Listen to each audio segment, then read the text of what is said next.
Merci du côté de la technique. Bonjour à tous, j'espère que vous allez tous très bien. Vous savez qu'on est confronté à d'énormes difficultés avec la guerre numérique qu'on nous mène, les attaques et tout ça.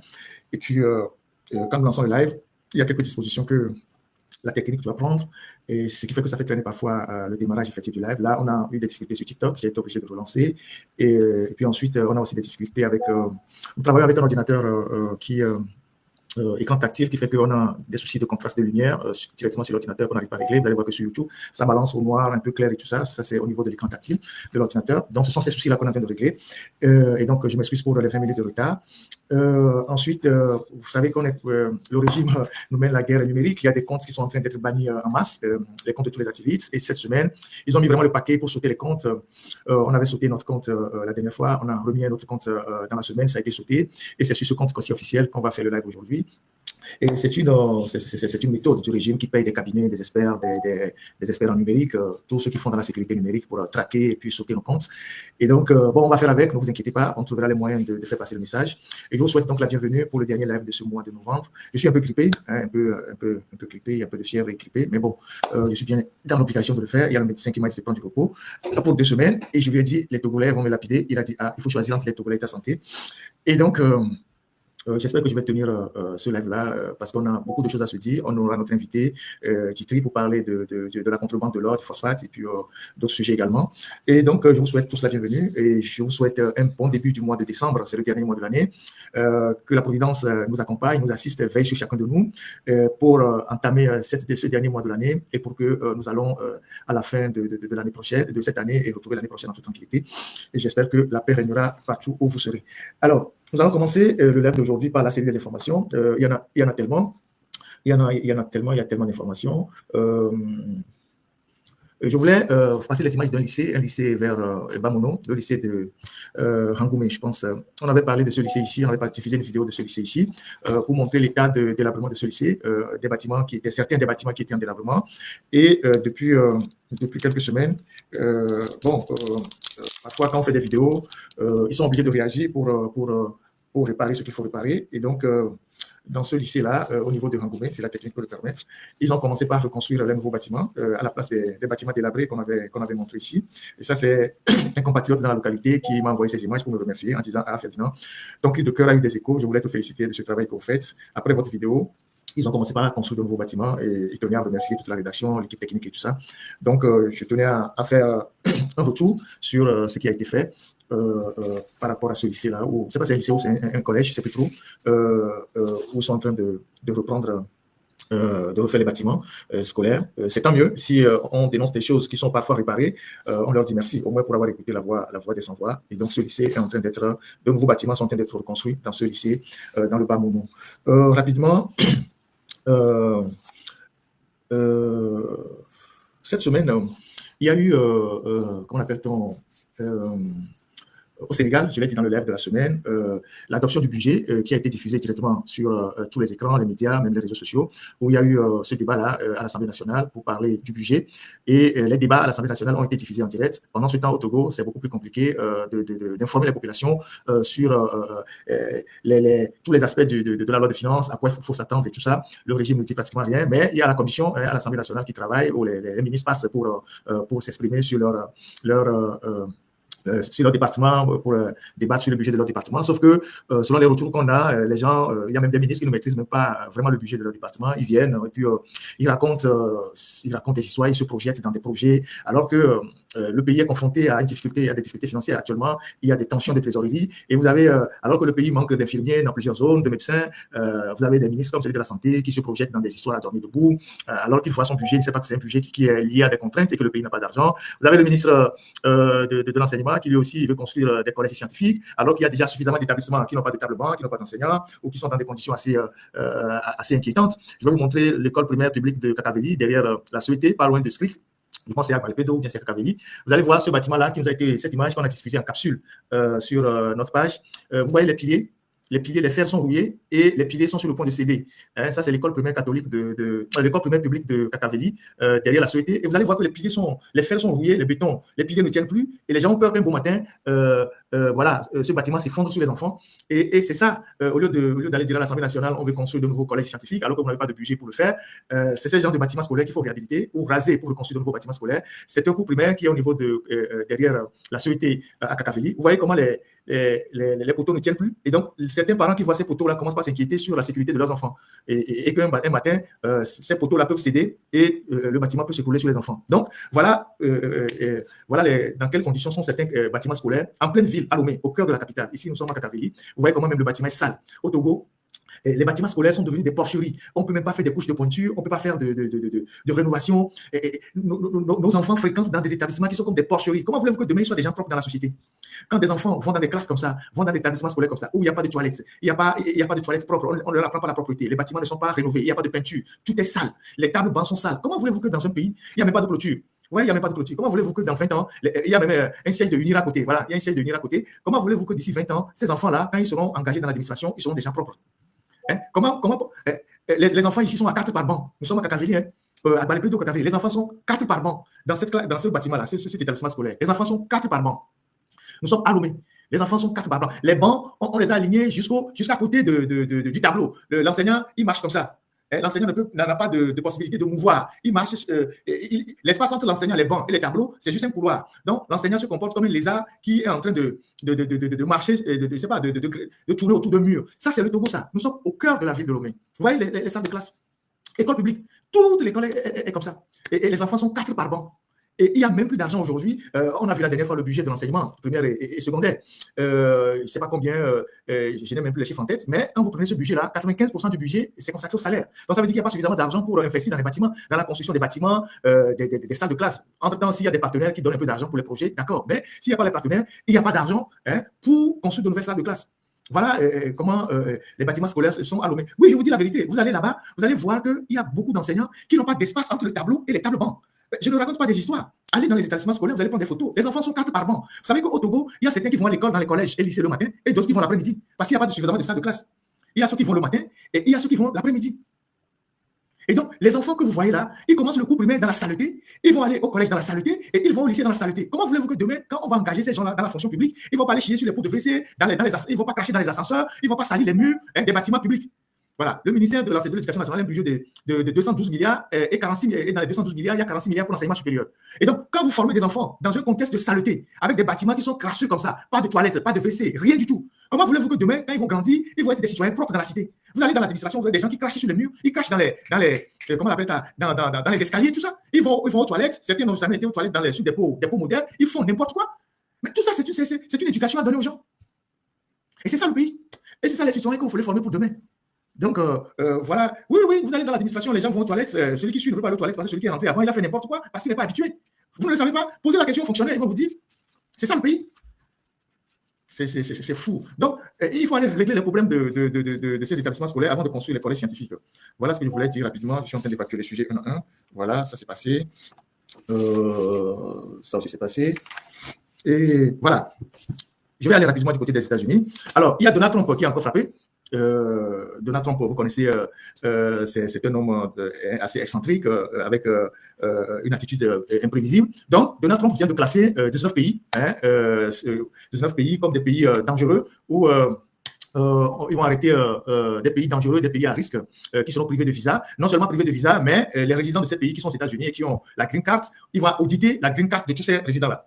Ceux qui ont la nationalité n'ont aucun souci à se faire, mais ceux qui sont résidents permanents et donc qui ont la green card, ils vont faire un audit de ces green cards-là. S'ils savaient que des gens ont eu leur green card de manière assez peu catholique, ils seront déportés et ils suspendent les visas en provenance de ces pays-là du tiers-monde. Et c'est une catastrophe que notre pays, le Togo, se retrouve sur cette liste-là. Je ne sais pas fondamentalement qu'est-ce que nous avons véritablement fait pour se retrouver dans cette liste des pays à risque. Si la technique peut repasser les pays, on a Afghanistan. Donc aujourd'hui, le Togo est au même niveau que l'Afghanistan. On a Myanmar, on a le Tchad, on a la République démocratique du Congo, non, République of the Congo, je ne sais pas trop lequel. On a la Guinée équatoriale, on a l'Érythrée, on a Haïti qui est un pays en difficulté, on a l'Iran, on a la Libye, on a la Somalie, on a le Soudan, on a le Yémen, on a le Burundi, on a le Cuba, on a le Laos, on a la Sierra Leone, on a le Togo, le Turkménistan et le Venezuela. De tous ces 19 pays-là, vous allez voir qu'il y a au moins 15 pays qui sont des pays en guerre. L'Afghanistan, le Tchad, plus ou moins, l'Érythrée, Haïti, Iran, c'est un pays à difficulté, Libye, Somalie, Soudan, Yémen, Burundi, Venezuela, c'est un pays aussi à problème. Qu'est-ce qui justifie le fait que le Togo se retrouve, sur cette liste des pays indésirables? Qu'est-ce qu'on a fait? Est-ce que les Américains ont collecté suffisamment d'informations? Parce que le Togo est devenu un pays de contrebande. C'est un État voyou. Le Togo, sous Faure Gnassingbé, sous le père aussi, c'était pareil, est devenu un État voyou, trafic de drogue, trafic d'or, trafic d'uranium, trafic de diamants, blanchiment d'argent. Le Togo, aujourd'hui, coche toutes les cases d'un État voyou. Le Togo coche toutes les cases d'un État voyou. Donc, ce n'est pas une question de Russie. C'est pas une question de Russie. C'était une question de Russie. Le Mali, le Niger et le Burkina seraient sur la liste. Ce n'est pas une question de Russie. Arrêtez cette histoire de Russie. Ce n'est pas une question de Russie. Et donc, le Togo coche toutes les cases d'un État voyou. Vous imaginez, quand on veut citer le pays qui vend les pavillons pour les navires poubelles dans le monde, le Togo est dedans. Quand on cite les pays qui font le trafic de l'or, on parlera de l'or tout à l'heure, le Togo est dedans. Contrebande d'uranium, le Togo est dedans. C'est pas blanchiment d'argent, le Togo est dedans. Donc on est devenu un État voyou. Et donc, du coup, voilà ce qui est en train de se passer. Et ça, c'est pas bon pour la plupart de nos compatriotes. Ceux qui ne peuvent plus se rendre aux États-Unis pour les études, ça c'est un. Ceux qui ne peuvent plus visiter les États-Unis. Mais plus grave, ceux qui sont déjà aux États-Unis et qui ont des documents de séjour permanent, on va auditer leurs documents. Et si il s'avère qu'ils n'ont pas obtenu ces documents dans des bonnes conditions, ils seront déportés. Et sans oublier ceux qui ont demandé aussi l'asile. Donc, on se retrouve dans une situation totalement catastrophique pour les Togolais. Et n'oubliez pas que Donald Trump a encore 3 ans au pouvoir. Il a encore 3 ans au pouvoir. Il a 3 ans au pouvoir. Et donc, ça va être compliqué pour nos compatriotes. Seuls ceux qui ont la nationalité américaine vont échapper à cette histoire-là. Et quand on sait que Donald Trump, c'est Donald Trump, quand il le dit, il va le faire. Il va le faire. Peut-être qu'il va être bloqué à un moment donné par un juge, mais après, il va avancer parce qu'il pose les problèmes en termes de sécurité nationale. Quand on a tiré sur des soldats à Washington et que celui qui a tiré, c'était un Afghan, et donc, il met tout le monde dans le même sac. Maintenant, il faut que les autorités togolaises nous disent pourquoi le Togo se retrouve dans ces genres de listes. Pourquoi le Togo se retrouve sur cette liste-là? Parce que c'est pas normal. Et donc, vous imaginez des gens qui ont un séjour permanent aux États-Unis, si demain, on audite leur green cards et qu'on se dit que bon, ils ne les ont pas obtenus dans de bonnes conditions, ceux qui ont fait des mariages un peu arrangés, tout ça, ils vont les déporter. Ils vont les déporter. Vous imaginez la gravité de la situation, le stress que les gens vont avoir aux États-Unis, le stress dans lequel les gens vont vivre aux États-Unis ces jours-ci. C'est compliqué. Sans oublier que les visas, il a mis fin au visa, il va mettre fin au visa. Donc les étudiants, les visas visiteurs, les visas touristes, pas visite, tout ça, c'est à l'arrêt. Alors, qu'est-ce qu'on a pu faire au bon Dieu pour mériter ça? Donc, ça renvoie toujours à l'éternelle question. Et moi, je ne fais pas la politique. C'est la politique de Faure Gnassingbé qui fait ça. C'est la politique de Faure Gnassingbé qui crée aujourd'hui ces conséquences-là, même jusqu'à ceux qui sont aux États-Unis. J'ai peut-être un cousin ou un frère qui est aux États-Unis. Il est tranquille parce qu'il a sa green card. Il se dit, moi, je ne me mêle pas de vos histoires du Togo, là, j'ai rien à foutre, il y a une donne politique. Mais il se fait qu'aujourd'hui, la manière dont Faure gère le pays le rattrape. Les trafics de passeports de service, toutes les conneries qu'ils ont eu à faire. Donc, tu fais la politique ou tu ne fais pas la politique, les actes que Faure pose aujourd'hui te rattrapent aux États-Unis. Donc, nous devons nous poser les bonnes questions par rapport à cette histoire de Donald Trump qui veut passer au scanner les green cards. Il a déjà donné des instructions pour qu'on arrête la délivrance des visas. Mais le plus grand drame, c'est qu'il veut passer au scanner ceux qui ont déjà la green card. Ça, il va avoir des crises pas possibles. Donc, ceux qui ont la nationalité sont exemptés, mais ceux qui ont la green card, ils ont des soucis à se faire parce que tu ne sais pas si tu vas te retrouver dans ce filet-là ou pas. Bon courage à tous les compatriotes qui sont aux États-Unis. Espérons qu'ils vont s'en sortir. On va parler le chef d'escadron Agba Mazalo. Si la technique a ces images. Le chef d'escadron Agba Mazalo. J'ai eu des retours comme quoi elle n'était pas vraiment... Elle avait un moral très bas après tous les lives qui ont été faits, qui ont été consacrés à elle. Évidemment, c'est elle qui est sortie pour lire le communiqué. Selon mes informations, ce communiqué qu'ils ont lu, vous vous rappelez que j'avais dit, la gendarmerie, c'est un corps qui est entre deux ministères, le ministère de la Défense et le ministère de la Sécurité. Et donc, selon mes informations beaucoup plus poussées, c'est le ministre de la Sécurité, donc M. Madjouba, qui a demandé à la gendarmerie de lire ce communiqué-là. Parce que la dernière fois, je me posais la question, qui a autorisé la gendarmerie à lire ce communiqué? Parce que la gendarmerie ne peut pas se comporter dans un pays comme s'ils étaient un État dans l'État. Même s'il y a un problème où on doit la gendarmerie ou bien on met en cause la gendarmerie, ils sont d'abord des supérieurs, soit le ministre de la Défense qui est Faure Gnassingbé, soit le ministre de la Sécurité qui est Madjouba. C'est eux seuls qui sont habilités à parler pour couvrir l'unité. L'unité ne peut pas venir parler, ne peut pas venir s'exprimer comme si elle était un État dans l'État. Imaginez en France, si on dit demain qu'il y a un souci avec un gendarme qui est mis en cause en France, le directeur de la gendarmerie en France va se lever, va venir sur les médias et parler comme si on était dans les années 1970 pour dire oui, nous, la gendarmerie française, on n'est pas impliqué, on met en garde, tel, alors qu'il y a des supérieurs hiérarchiques. Et donc, on se rend compte que c'est, selon mes informations, c'est le ministre Madjouba qui a demandé à la gendarmerie de lire ce communiqué. Donc, c'est le ministre qui cherche à étouffer une affaire de VIOL sur un citoyen de la République. Et ce ministre-là, il a fait longtemps ambassadeur en France. Et c'est pas normal. Monsieur Kalis Madjouba, vous, on a assassiné votre frère dans des conditions qui n'ont pas été élucidées jusqu'à ce jour.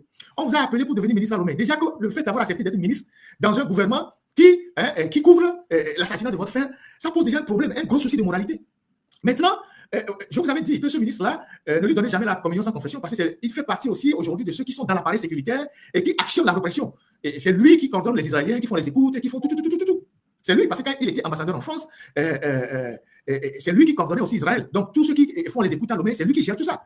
Et cette dame-là, la pauvre dame, parce qu'elle n'a pas le moral, il semble qu'elle avait un moral très cassé, elle était chargée de communication à la MINUSCA en Centrafrique. Donc, elle a fait les Nations Unies, elle a fait une mission des Nations Unies. Elle sait que les Nations Unies ont des normes. Donc, elle ne pouvait pas sortir comme ça pour venir raconter des conneries.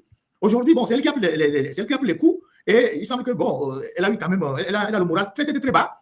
Et donc, je voudrais rappeler à M. Madjouba et à Fonia Singbe que c'est eux qui sont les supérieurs hiérarchiques de la gendarmerie. Si, dans cette affaire de FIOL, d'abus des femmes, les coupables ne sont pas traduits devant les tribunaux, c'est eux demain qui seront poursuivis. Parce qu'il y aura un demain.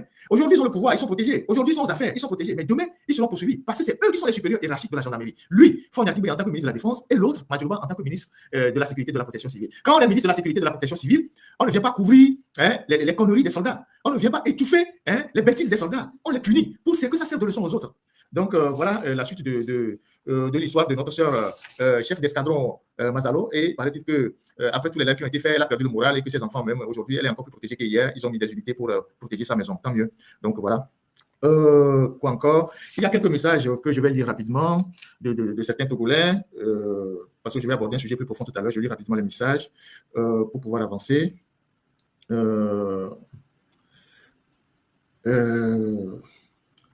Je lis un premier message. Je ne sais plus où sont les messages. Alors, message des étudiants de l'école polytechnique de Lomé. Je voulais vous faire part des difficultés que nous, étudiants de l'école polytechnique de Lomé, nous éprouvons pour avoir nos notes d'examen. Donc, au Togo, à l'université, quand vous finissez de composer, même pour avoir les notes, il faut attendre 6 mois, 1 an, 4 mois. Et ça, c'est une république. En effet, M. Ferdinand, c'est un total calvaire. Cette année, nous sommes inscrits normalement au campus et nous avons acheté des matières. Bon, il semble qu'ils ont des unités là-bas qu'ils achètent à travers des... Je ne sais pas comment ils font ça, ils achètent des matières. Nous avons composé normalement dans ces matières, mais l'administration de cette école est incapable de nous remettre les notes à temps.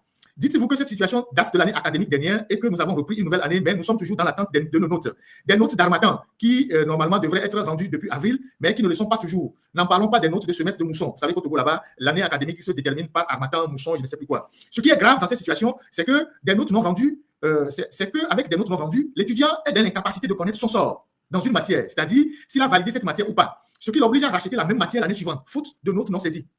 Et c'est comme ça que certains se retrouvent à acheter la matière ou plusieurs matières pendant plusieurs années consécutives avec le même résultat, vu que l'administration de cette école se fout bien de savoir s'ils ont saisi vos notes ou pas. Nous sommes allés à maintes reprises faire des plaidoyers auprès de l'administration. Nous avons évoqué, on ne sait combien de fois, notre situation, mais rien n'est fait. Ils s'en foutent complètement de nous, soit disant qu'ils sont débordés et qu'ils n'ont pas le temps. C'est dommage pour une école censée former des ingénieurs et qui, plus est, encore des ingénieurs en informatique depuis la fusion de l'INSI et du CIC, donnant naissance à une école d'ingénieurs et être capable de saisir, incapable de saisir des notes des étudiants. Donc, vous avez au Togo une école d'ingénieurs, donc INSI et CIC qui était le centre informatique réuni, qui n'ont pas d'ordinateur et de matériel pour saisir les notes des étudiants. Et vous voulez demain, je ne sais pas, challenger les autres qui avancent. Donc, dans une faculté où le nombre d'étudiants est plus supérieur au nombre des notes, dans des facultés où le nombre d'étudiants est plus supérieur aux notes, les notes ne tardent pas souvent à sortir, contrairement à notre établissement. Encore, ce qui est grave, c'est qu'un seul étudiant de l'école polytechnique de Lomé paye 400 000 francs de scolarité en une année au campus, en comparaison à un étudiant lambda d'une autre faculté qui paye 28 000 francs, mais qui, à l'opposé d'un étudiant de l'EPL, a plus de chances d'avoir ses notes à temps. L'administration n'a que faire de nos demandes. On se demande même si cette administration n'éprouve pas un malin plaisir à nous torturer et à nous priver de nos notes afin qu'on fasse autant d'inscriptions possible. Bon, bref, c'est un long message. Chers étudiants, on ne vous donne pas vos notes, on vous prive de vos relevés, on vous fait poireauter, mais sortez pour manifester. Dites que vous n'êtes pas d'accord, manifestez, dites voilà, que vous n'êtes pas d'accord et manifestez, sortez pour manifester, c'est la seule solution. Moi, je n'ai pas de solution miracle à vous proposer. Moi, j'ai lu votre message, mais il faut faire des mouvements. Au campus là-bas, il faut bloquer, il faut faire des manifestations. Voilà. Et comme je le disais tantôt, le pays a de plus en plus de difficultés financières. Actuellement, il y a une tension de trésorerie. On ne sait pas où vont les recettes, si toutes les recettes sont acheminées au trésor ou bien ça va dans des comptes privés à la maison. Mais toujours est-il qu'au trésor, il y a de plus en plus de difficultés à régler des factures et notamment des factures des opérateurs économiques privés, des gens qui ont rendu fait des prestations de services. Au point qu'il s'est instauré ou s'est installé au niveau du trésor public au Togo un phénomène qu'on appelle le phénomène de 10%. C'est même normalisé. C'est quoi le phénomène des 10%? Prochainement, je donnerai les noms de ceux qui font ça au trésor.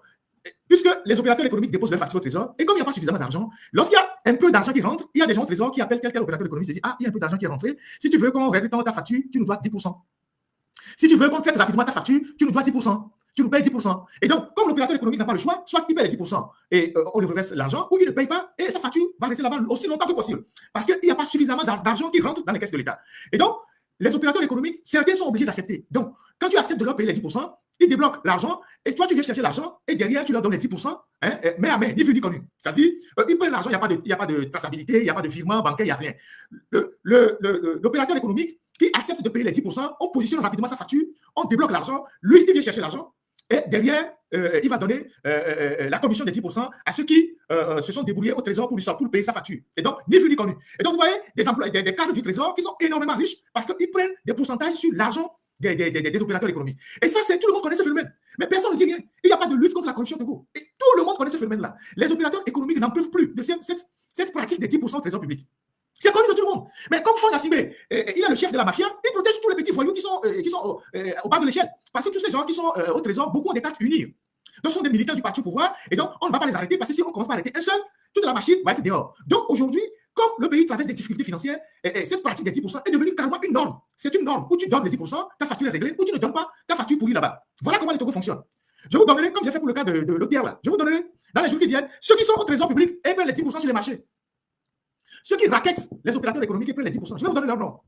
Parce que si l'État est incapable d'assumer son rôle régalien, à savoir lutter contre la corruption, il faut que d'autres personnes dévoilent ces gens-là. C'est pas normal. Si moi j'ai une facture de 50 millions, de 20 millions, alors que je dois payer des impôts, je dois faire ceci, je suis obligé ou contraint de donner 10% aux gens qui sont au trésor. Est-ce que c'est normal? Oui, quelqu'un dit que c'est une dîme. C'est plus qu'une dîme. C'est vrai que ça, oui, c'est une dîme. Mais c'est une dîme qu'on te contraint de donner. Si tu veux rentrer dans tes fonds, tu es contraint de donner la dîme. Mais si tu ne fais pas, ta facture va rester là-bas 2 ans, 3 ans, 4 ans. Et c'est comme ça que beaucoup d'entreprises ont fermé à Lomé. Beaucoup d'opérateurs économiques ont fermé à Lomé. Parce qu'ils ont des factures qui sont au trésor, l'État ne paye pas. Eux, ils refusent de payer les 10%, et donc les factures sont là-bas, elles ne sont pas traitées. On ne peut pas accepter ça. Donc voilà, et l'OTR aujourd'hui, parce qu'il n'y a pas d'argent, l'OTR dans les jours qui viennent va traquer beaucoup de gens. Et même l'université même ne fait pas exception. Je vais vous montrer un document technique. L'OTR a adressé un courrier à l'université de Lomé. Voilà ce courrier, si on peut l'agrandir pour que je puisse lire le courrier. Voilà ce courrier que l'OTR a adressé à l'université de Lomé. Monsieur le Président, donc la direction des moyennes entreprises et de l'enregistrement. Monsieur le Président de l'université de Lomé. Voilà. Affaire suivie par monsieur machin. Je ne vais pas donner. J'ai l'honneur de porter à votre connaissance que dans le cadre de la gestion des droits d'enregistrement et en application des dispositions des articles 262, 279 du livre de procédure fiscale, administration fiscale. L'administration fiscale souhaite obtenir l'état récapitulatif de tous les marchés et contrats conclus entre votre institution, donc l'université, et les entités, personnes physiques ou morales, pour les exercices de 2024 et 2025 selon le modèle joint en annexe. Vous disposez d'un délai de 30 jours à compter de la réception de la présente demande pour adresser votre réponse à l'administration fiscale conformément aux dispositions de l'article machin. Veuillez recevoir, Monsieur le Président, mes salutations distinguées. Et donc, l'OTR est en train de demander à l'université de faire le point de tous les contrats qu'ils ont donnés aux personnes physiques et morales pour voir, c'est pour aller chercher à voir s'il y a des impôts, tout ça à payer, tout ça. Donc, ça veut dire que le pays traverse des moments très, très, très difficiles. Et il y a des individus qui ont stocké l'argent à la maison, qui sont plus riches que l'État. Et voilà dans quelles conditions les gens sont obligés de prendre les 10% sur les marchés avant qu'ils ne payent les factures. Bon, on continue toujours dans la série des informations. On va parler des déguerpis. Avant de parler des prisonniers politiques, on va parler des déguerpis. Alors, vous assistez depuis quelques jours à Lomé une opération de déguerpissement dans plusieurs quartiers. Ça a commencé par les quartiers d'Agoué. J'ai passé des vidéos dans la semaine, dans le live de la semaine. On est arrivé au niveau du centre-ville, Hankopé et tout ça. A priori, je dis bien a priori, si l'objectif est de nettoyer la ville et de rendre la ville plus, de débarrasser la ville de tous les taudis, c'est une initiative louable. Mais là où le bas blesse, c'est que cette opération de destruction des trucs sauvages, des taudis et tout ça, n'est pas précédée d'un dialogue de proximité. On va écouter la plainte de certains qui ont vu tous leurs conteneurs, leurs hangars démolis à Hankopé, et on va tirer quelques leçons.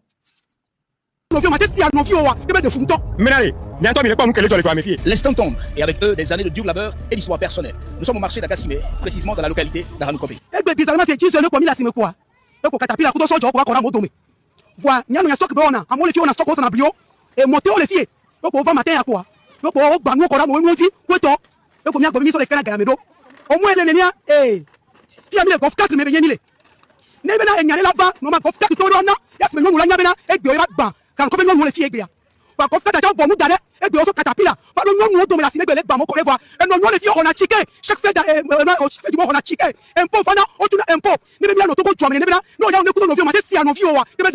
C'est ici qu'on travaille tous les jours. On fait notre activité pour gagner quelques sous, pour manger et pour prendre soin de la famille.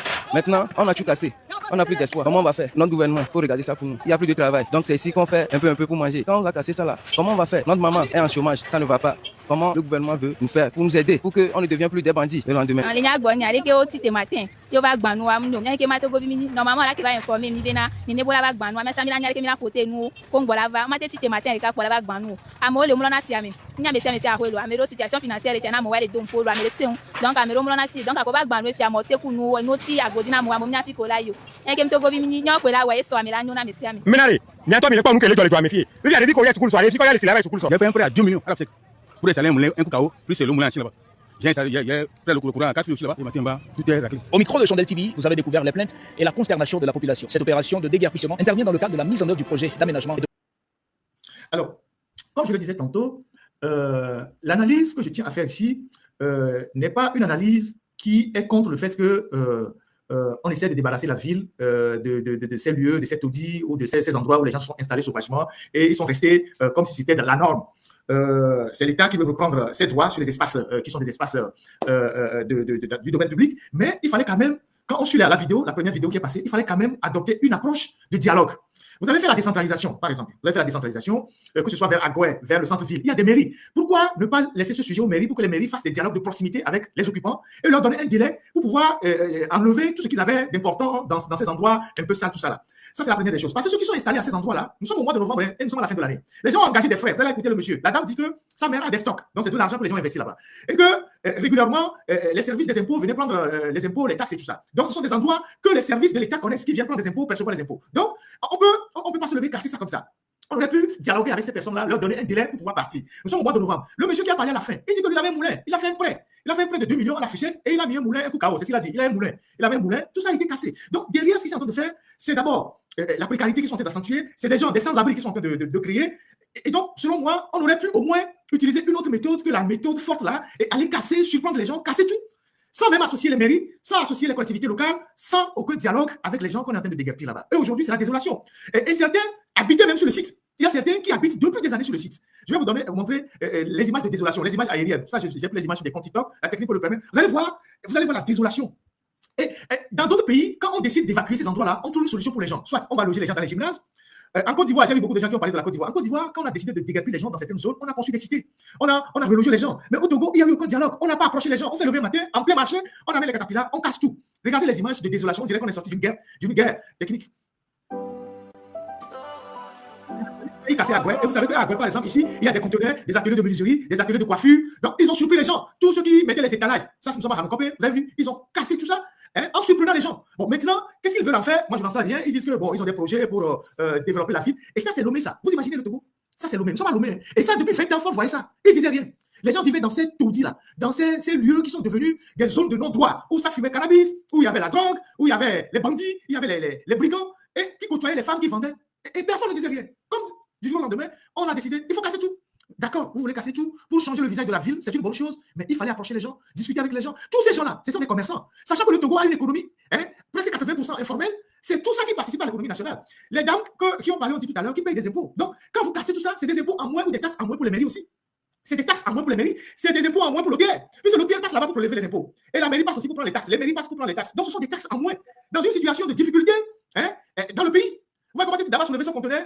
Donc, voilà comment le Togo se retrouve dans cette situation. Et j'espère que, bon, ils ont de vrais projets. Ils ont de vrais projets d'aménagement de ces lieux-là. Et j'espère que ce n'est pas pour d'autres raisons qu'ils le font et qu'ils vont abandonner les sites et que les gens vont transformer ces sites en dépotoirs. Vous voyez l'image aérienne de Ramcopé. Lomé, ça c'est Lomé, ça. Vous voyez, moi, Lomé est sale. Quand je vous disais que Lomé est sale, vous voyez Lomé.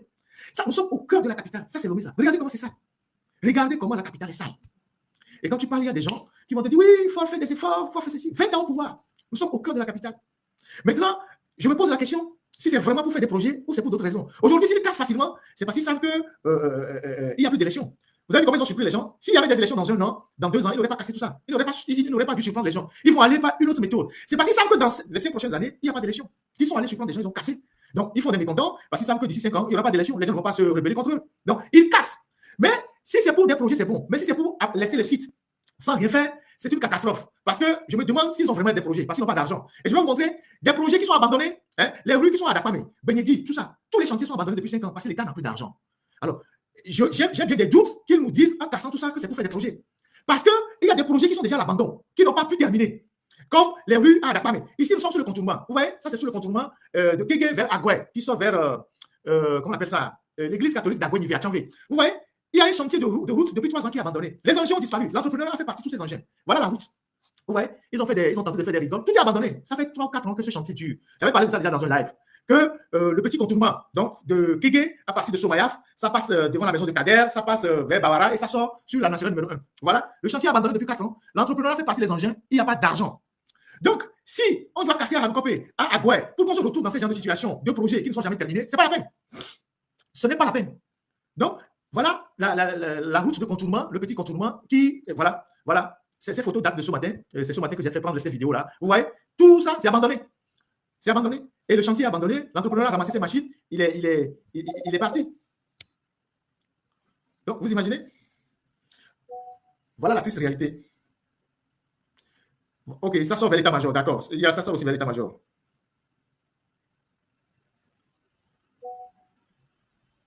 Voilà, il a plu hier. Voilà la situation. Et moi, ça, c'est le Togo, ça. C'est ça le pays. Il n'y a même plus d'argent pour terminer les projets. Ils sont en abandon. Alors, on casse ailleurs parce qu'on a de l'argent. Alors, si on a de l'argent, pourquoi on ne termine pas les anciens projets? Si on a de l'argent, pourquoi on ne termine pas les projets de Benyedi, d'Agoué, tout ça qui sont abandonnés? Donc, bon, voilà ce que moi j'ai à dire. Et donc, en dégageant les gens à Hanokopé, on a créé des sans-abri, on a créé des problèmes économiques aux gens, les gens qui ont perdu leur boutique, les gens qui ont perdu... un instant, quelqu'un me demande le lien du live. Il faut que je lui envoie, s'il vous plaît. Un instant. Le lien du live, Facebook, YouTube, TikTok. Donc, voilà ce que j'ai voulu partager avec vous par rapport à ces chantiers qui sont abandonnés et partager. Voilà, c'est cette dernière vidéo que je passe. Cette dernière vidéo que je vais passer avant de quitter sur la zone des déguerpis, c'est une vidéo qu'on a faite cette semaine sur le parcours de l'emprise que le port veut dégager jusqu'à l'Usolin. Et vous allez voir le nombre de boutiques, le nombre de conteneurs, le nombre de personnes qui sont sur cette emprise-là et qui travaillent. Et donc, eux, on leur a donné jusqu'au 30, je ne sais pas quelle date, pour dégager. Et que le port veut dégager toute cette zone-là. Vous imaginez le nombre de victimes qui seront faites, ceux qui vont perdre leur petit commerce, ceux qui vont perdre leurs marchandises, ceux qui vont perdre leurs activités, le long de toute cette zone-là. On est parti filmer le long de la zone que le port veut dégager. Vous allez voir le nombre de personnes qui occupent cette zone-là. La vidéo aussi pour les techniques. Tout ça doit partir. Tout ça va partir. Tout ce que vous voyez qui vendent là, ils doivent déguerpir.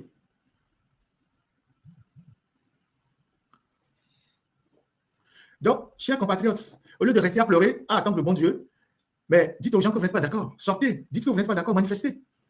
La date du 8 arrive. Je vais en parler tout à l'heure. La date du 8 arrive. Sortez pour manifester. Dites que vous n'êtes pas d'accord. Qu'on vienne casser vos baraques, casser vos conteneurs sans vous avertir, sans contrepartie, sans dédommagement. Qu'on crée de la misère, alors qu'il y a encore de la misère dans le pays, qu'on rajoute à la misère qui est ici dans le pays. Tout ça, c'est au port. C'est la zone portuaire qui est sale comme ça. Vous voyez la zone portuaire, port, là où on fait plus de 1000 milliards par an de chiffre d'affaires. Ou je ne sais pas quoi, ouais, 1000 milliards par an. C'est la zone portuaire. Pendant 20 ans, Fora a été incapable de goudronner même les ruelles de la zone portuaire. C'est tout ça qu'ils veulent dégager. Ouais, tous ceux qui vendent les poudres là, tous ceux qui ont les étalages là, ils doivent dégager. Donc, vous les Togolais qui êtes là-bas, là, la seule chose que vous pouvez faire, c'est de protester. C'est de dire que vous n'êtes pas d'accord. Que l'État trouve des moyens pour vous reloger, construire de nouveaux marchés, vous permettre d'avoir de nouveaux endroits pour vendre vos produits. C'est ça. Tout ça, ça doit passer.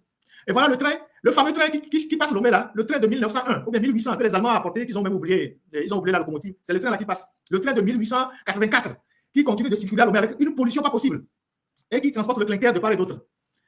Les Allemands qui ont apporté ce train sont morts depuis. Leurs petits-fils sont morts. Mais le train là existe encore au Togo. Voilà. Voilà le clinker qui passe avec ce fameux train qui passe de part en part dans la ville de Lomé, qui fait un bruit assourdissant et qui dégage de la fumée. Voilà.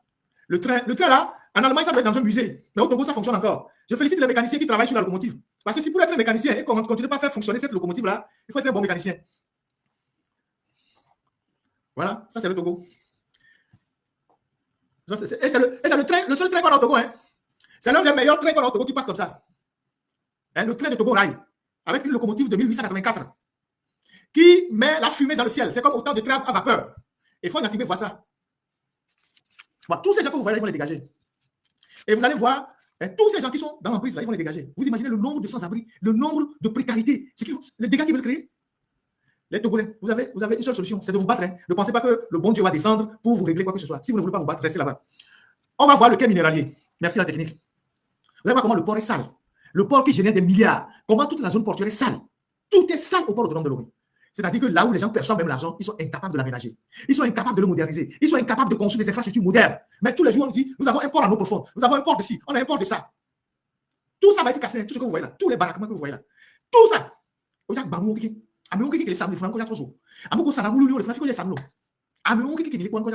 C'est la misère. C'est la précarité.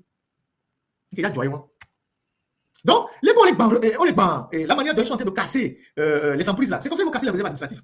Un matin comme ça, ils vont se lever, ils vont amener des catapillars sans vous avertir, ils vont commencer à casser vos maisons. Parce que sur la question des réserves administratives, ils jouent au mystère. Ils ne vous disent rien. Ils ne vous disent pas ce qu'ils vont faire. Ils ont dit juste d'aller déposer les dossiers dans les mairies. Mais dans les mairies, il y a aussi déjà des problèmes. Parce qu'il y a des gens qui ont pris leur dossier, ils vont dans certaines mairies. On leur dit, non, votre résidence ne dépend pas de votre mairie. Ça veut dire que même pour les mairies, il y a un problème de territorialité. On ne connaît pas la délimitation exacte des mairies. Il y a un problème de délimitation des mairies au Togo. Donc, il y a des gens qui ont collecté leur dossier, ils vont dans telle mairie, on leur dit non, votre maison ne se trouve pas dans notre mairie, allez dans l'autre mairie, ils vont dans l'autre mairie aussi dit non, c'est pas chez nous, il faut aller ailleurs. Donc, on a même un problème de territorialité des mairies. Depuis 6 ans qu'ils ont fait la décentralisation, ils n'ont jamais réussi à fixer les limites de toutes les mairies. Et dans cette histoire de réserve administrative, il y a aussi la corruption. Je vais vous lire un message. Des gens commencent déjà par jouer à la corruption. Technique, avant que je lise le message, montrez-moi le quai minéralier, la route qui mène au quai minéralier au port. Vous allez voir la route qui mène au quai minéralier au port. Vous voyez ça? C'est la route qui mène au quai minéralier au port. Au port de Lomé. C'est pas cette route qu'on fait passer des trucs au quai minéralier au port. Vous voyez les saletés? C'est la route qui mène au quai minéralier au port que vous voyez ça. Donc, le port qui fait 1000 milliards, c'est la route qui mène au quai minéralier. Au port autonome de Lomé.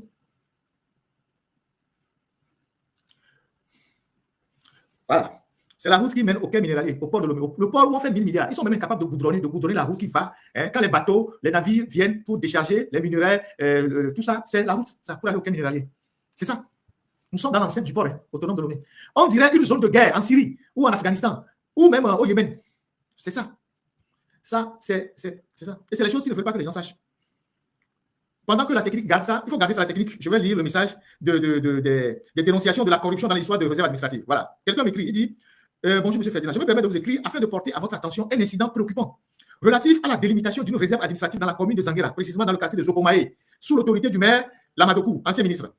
En effet, un élu municipal issu de la mairie de Lebasito occupe depuis quelques années une portion de la réserve administrative, officiellement reconnue par la communauté locale et par les propriétaires terriens mandataires. Cette zone non viabilisée, dépourvue de voies aménagées, présente actuellement des constructions et fondations disposées de manière désordonnée. Nous avons personnellement eu connaissance de la situation et nous confirmons que les habitants du quartier ont à plusieurs reprises signalé à cet élu qu'il s'était installé dans un espace catégorisé comme réserve administrative.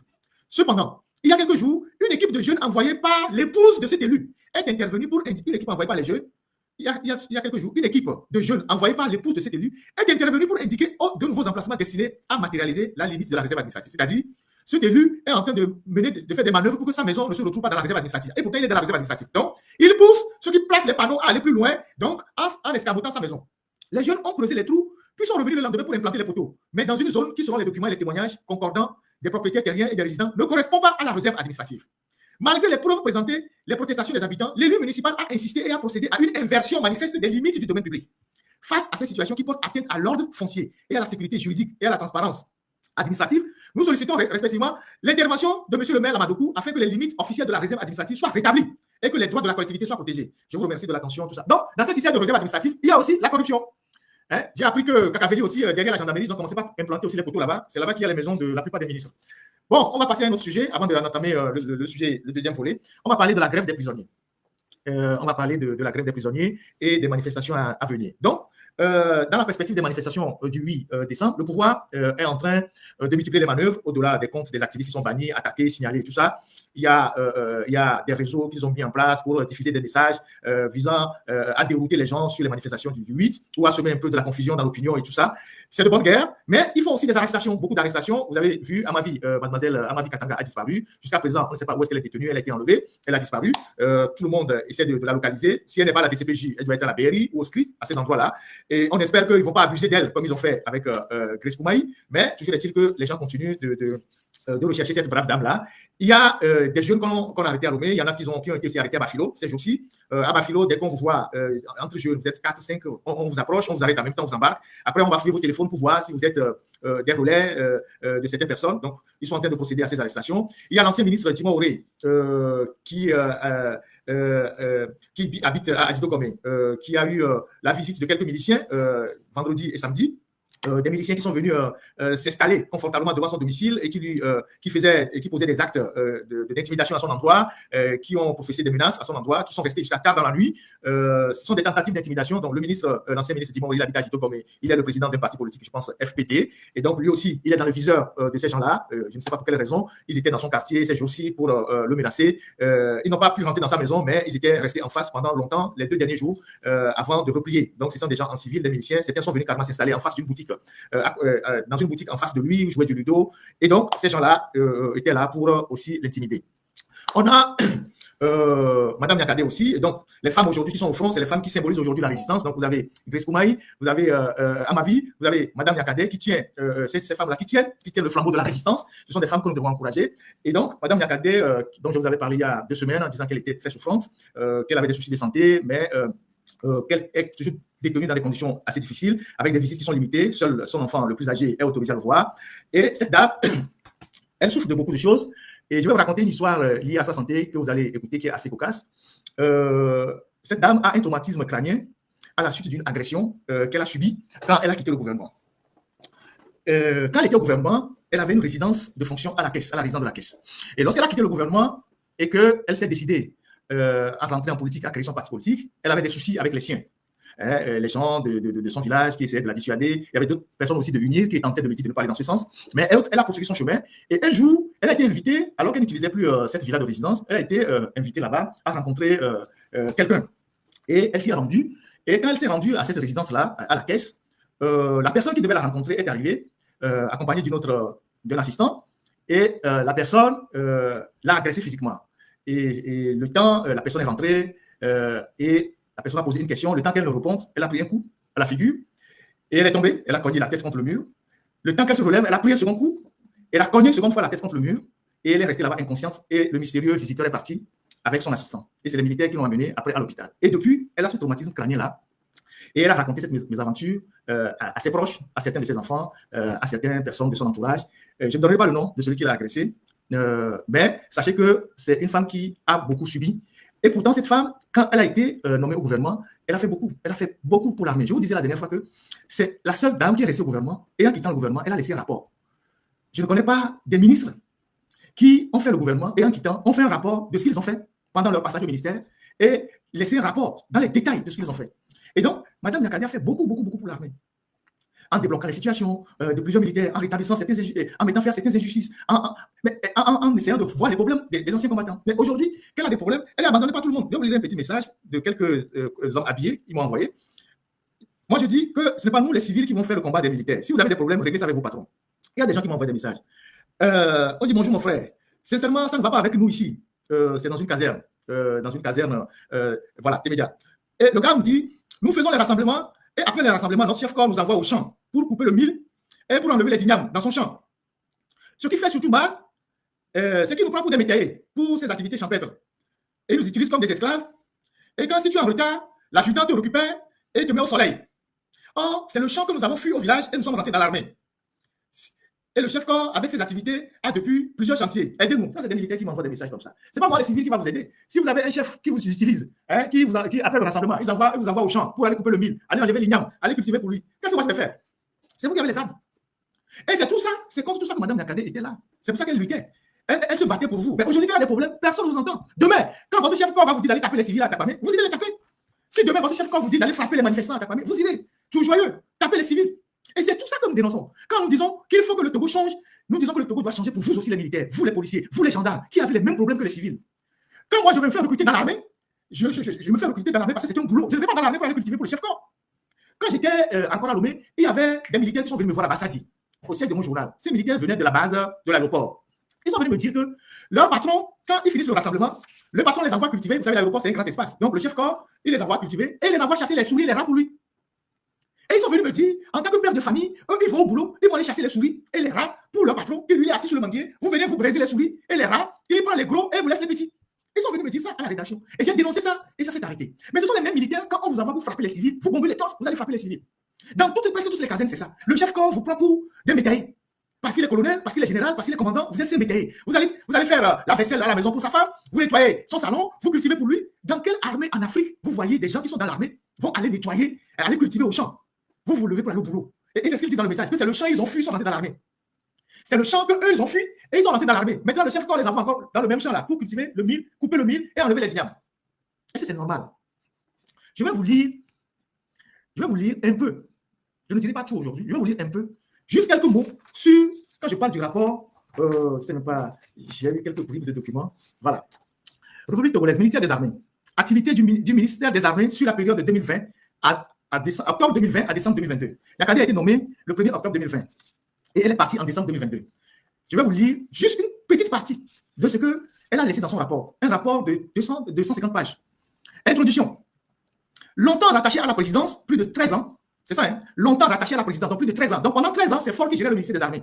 Donc, ça se dit dans l'introduction. Longtemps rattaché à la présidence, plus de 13 ans, le ministère de la Défense et des Anciens Combattants change d'appellation le 1er octobre 2020 pour devenir le ministère des Armées. Madame Essozina Marguerite Nyakade fut nommée ministre des Armées. Pour rappel, le ministère des Armées participe sous l'autorité du président de la République, chef des armées, à la définition, à l'élaboration et à la mise en œuvre et au suivi de la politique nationale de défense et de sécurité. À ce titre, il est chargé de l'organisation de la défense militaire et participe à la lutte contre toutes les formes d'agression armée. De même, il en a la charge l'exécution des missions de sécurité publique ainsi que toute autre tâche d'intérêt national et concourt au développement de la nation dans les conditions fixées par les lois et les règlements. Le présent rapport a pour objet, dans un premier temps, de dresser l'état des lieux du ministère à la prise de fonction du ministère des Armées, puis dans un second temps, de faire le bilan de toutes les activités menées par le ministère des Armées durant la période d'octobre 2020 à décembre 2022, assortie de perspectives et de recommandations. Donc, pendant 13 ans que Faure Gnassingbé a été ministre de la Défense, il n'a jamais fait un rapport. Mais pendant les 2 ans de Mme Nyakade, en partant, elle a laissé un rapport de ce qu'elle a fait. Maintenant, écoutez le contexte. Écoutez très bien ici. En octobre 2020, et que tous les militaires écoutent, le ministère des Armées hérite du ministère de la Défense et des Anciens Combattants. L'état des lieux du ministère à la prise de fonction du nouveau ministre était comme suit. Point. La fonction administrative était assurée par un secrétaire général. Les locaux étaient assez délabrés et inadaptés pour un fonctionnement optimal. Donc, quand Faure Gnassingbé était ministre de la Défense, les activités étaient assurées par le secrétaire général du ministère. Et les locaux dans lesquels ce secrétaire général étaient délabrés, inadaptés pour un fonctionnement optimal, avec peu de procédures en mesure de guider les actions. Du fait de l'absence de titulaire, en mesure de prendre des décisions quotidiennes pour le bon fonctionnement du ministère, des anomalies dans la gestion quotidienne étaient relevées. Il a été constaté une non-maîtrise des effectifs du personnel. Vous vous rappelez que c'est pendant que Mme Nyakade était ministre qu'elle a fait purger la liste de tout le corps militaire pour sortir tous ceux qui n'étaient plus dans l'armée, mais les officiers prenaient leur salaire. Les officiers prenaient leur salaire. Au moins 1 million, 2 000 personnes qui n'étaient plus dans les rangs, mais les officiers prenaient leur salaire. Donc, il constate la non-maîtrise des effectifs du personnel. Et un nombre important de décisions de radiation étaient en attente de signature. Donc, on a radié les gens, mais il n'y avait pas de signature. L'état réel, bon, machin, ça je ne vais pas le dire. Les affaires financières des armées continuaient d'être régies par un décret de 1963 créant la direction des services des forces armées togolaises, malgré son abrogation par l'adoption d'un décret du 20 octobre 2016, fixant les attributions du ministère portant organisation et fonctionnement du ministère de la Défense et des Anciens Combattants. Donc, malgré qu'on ait abrogé le décret de 1963 et qu'on ait mis un nouveau décret en 2016, c'est le décret de 1963 qui était toujours fonctionnel parce que Faure n'avait pas le temps pour s'occuper de l'armée. La gestion des ressources financières consacrées à la défense était peu transparente et peu orthodoxe. Les opérations sur les comptes financiers du ministère s'effectuaient sous une signature unique et les procédures de passation des marchés publics et de défense n'étaient pas systématiquement respectées. Les équipements et matériels roulant militaires acquis, pour certains, mal entretenus et se trouvaient dans mauvais état de fonctionnement. Le transport par voie terrestre des troupes et des équipements lourds lors des missions intérieures comme extérieures et pour des missions de maintien d'ordre était assuré par des véhicules inadaptés et dans des conditions non sécurisées. En outre, des pièces détachées, commandées et payées pour être en état, certains matériels ne sont pas livrés. Des marchés de défense pouvaient s'exécuter par un même prestataire qui se présentait sous diverses dénominations. Ce qui est intéressant, écoutez ici. Aussi, les militaires manquaient de treillis et des ranges, alors qu'un stock de 4000 chaussures périmées était stocké au magasin. Aussi, des militaires manquaient de treillis et de ranges, alors qu'un stock de 4000 chaussures périmées était en magasin.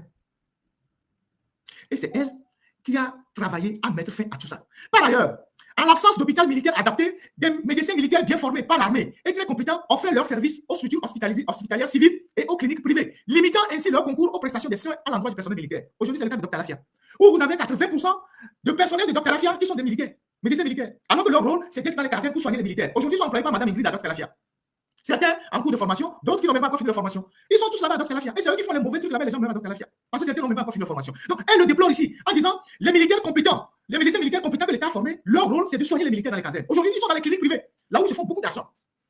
Donc, aussi, le Britannique militaire de Tchitao, donc l'école des officiers, je ne sais pas comment on l'appelle, manquait de cadre institutionnel pour son fonctionnement. C'est là-bas qu'il faut aller il y a 3 semaines pour fêter les 30 ans, où il a mis les gens sont alignés, les gens ont applaudi, oui, tout ça. Alors que cet établissement manquait de tout. La gestion des enfants de troupes, des anciens enfants de troupes du collège présentait des anomalies.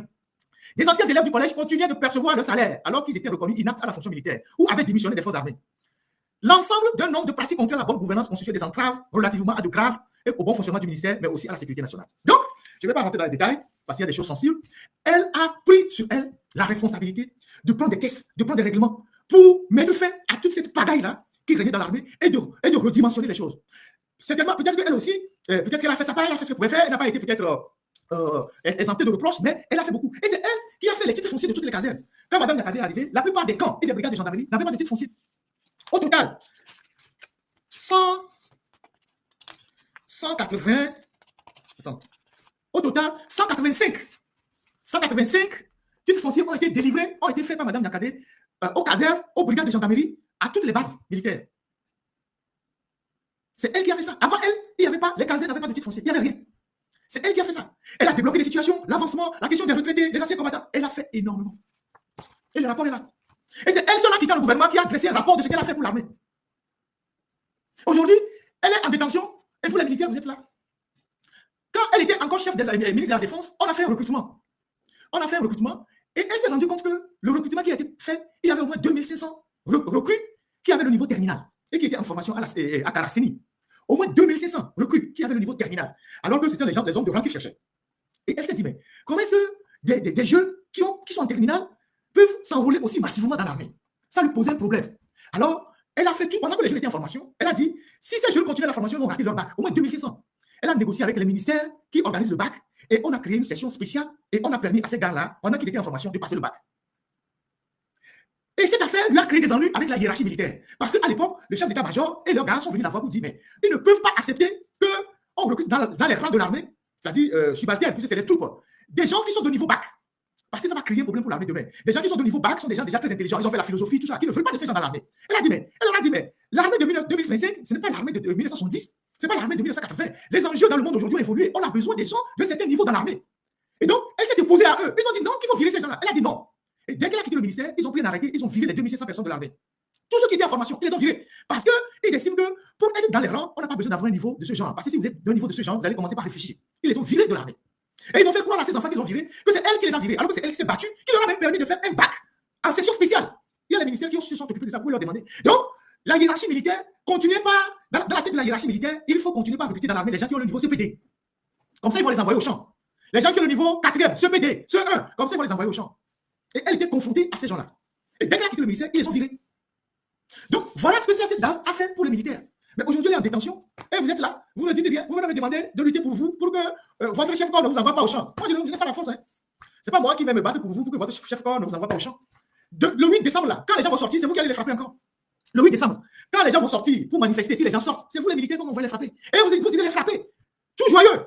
Alors que ces jeunes se battent pour le Togo. Ils se battent pour vous aussi. Ils se battent pour vos enfants. Ils se battent pour vos femmes. Vous, les militaires. Donc, cette dame, au moins en 2 ans, à la tête de l'armée, elle a posé des actes. Peut-être qu'elle a commis aussi des erreurs, mais elle a posé des actes sensibles. Que tout le monde peut toucher, c'est factuel. Au moins, elle a établi les titres fonciers pour toutes les casernes. Les brigades de gendarmerie, il n'y en avait jamais avant. Elle a débloqué des situations. Elle a amélioré beaucoup de choses. Elle a lancé des chantiers. Le musée des armées, elle n'avait pas. Les archives, il n'y avait jamais d'archives pour les armées. Elle a lancé tous ces chantiers-là qui sont en cours. Certains sont terminés. C'est elle qui a fait ça. Avant ça, il n'y avait rien. Fort un ministre depuis 13 ans des armées. Rien. Il n'a fait pour les casernes. C'est elle qui a fait ça. Et elle est partie en laissant un rapport. Vous connaissez des ministres au Togo qui partent de leur ministère, qui laissent un rapport de ce qu'ils ont fait et qui laissent des recommandations. Donc, ces femmes-là, que ce soit Nyakate, que ce soit Grace Koumaï, que ce soit les Amavi, ce sont les symboles aujourd'hui de la résistance. Et si nous sommes véritablement dans cette lutte, ce sont des femmes que nous devons soutenir. Parce qu'elles résistent. Madame Nyakate, elle n'aurait pas pu aller dans ce sens-là. Elle avait tout. Elle avait tout pour rester dans sa vie. Elle a 63 ans, 64 ans. Elle avait tout pour rester tranquille et passer une retraite tranquille. Elle avait tout. Elle avait tout. Elle a eu une retraite à la BTC, elle a eu une carrière de banquier, de cadre de banque et tout ça. Elle avait tout pour être tranquille. Mais si elle s'est engagée dans cette affaire-là, c'est parce qu'à un moment donné, elle a compris que le Togo n'avance pas. Et c'est elle-même qui a quitté le gouvernement, contrairement à ce que les gens disent. Elle a démissionné. C'est pour ça qu'elle a eu le temps d'écrire un rapport avant de partir. On n'a pas limogé. Elle a démissionné. Elle a démissionné. C'est pour ça qu'elle a eu le temps de déposer un rapport avant de démissionner. On ne l'a pas limogé. Elle a démissionné. C'est pour ça qu'elle a pu écrire un rapport. Parce que si on te limoge, on n'a pas le temps d'écrire un rapport de transmettre à ton supérieur hiérarchique. Elle a démissionné. Parce qu'elle n'en pouvait plus. Et quand elle vous dit que Fort, c'est quelqu'un qui ne peut rien faire pour le Togo, c'est parce qu'elle a vu des choses. C'est parce qu'elle a pris le temps. Voilà la réalité. Donc, voilà ce que je voulais dire à l'endroit des militaires. Continuez pas à aller tuer vos frères, continuez pas à aller tuer les civils. Vous irez au champ de vos patrons.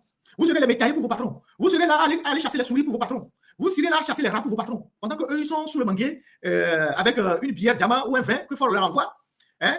À Kapamé, là-bas, il y avait un chef corps qui envoyait les militaires tuer les chauves-souris. Vous voyez, les chauves-souris qui sont sur la montagne de la préfecture, à Kapamé. à Takpamé, il y avait un chef-corps qui envoyait les militaires venir tuer les chauves-souris sur la montagne là-bas, sur la préfecture d'Atakpamé là-bas. Chauves-souris.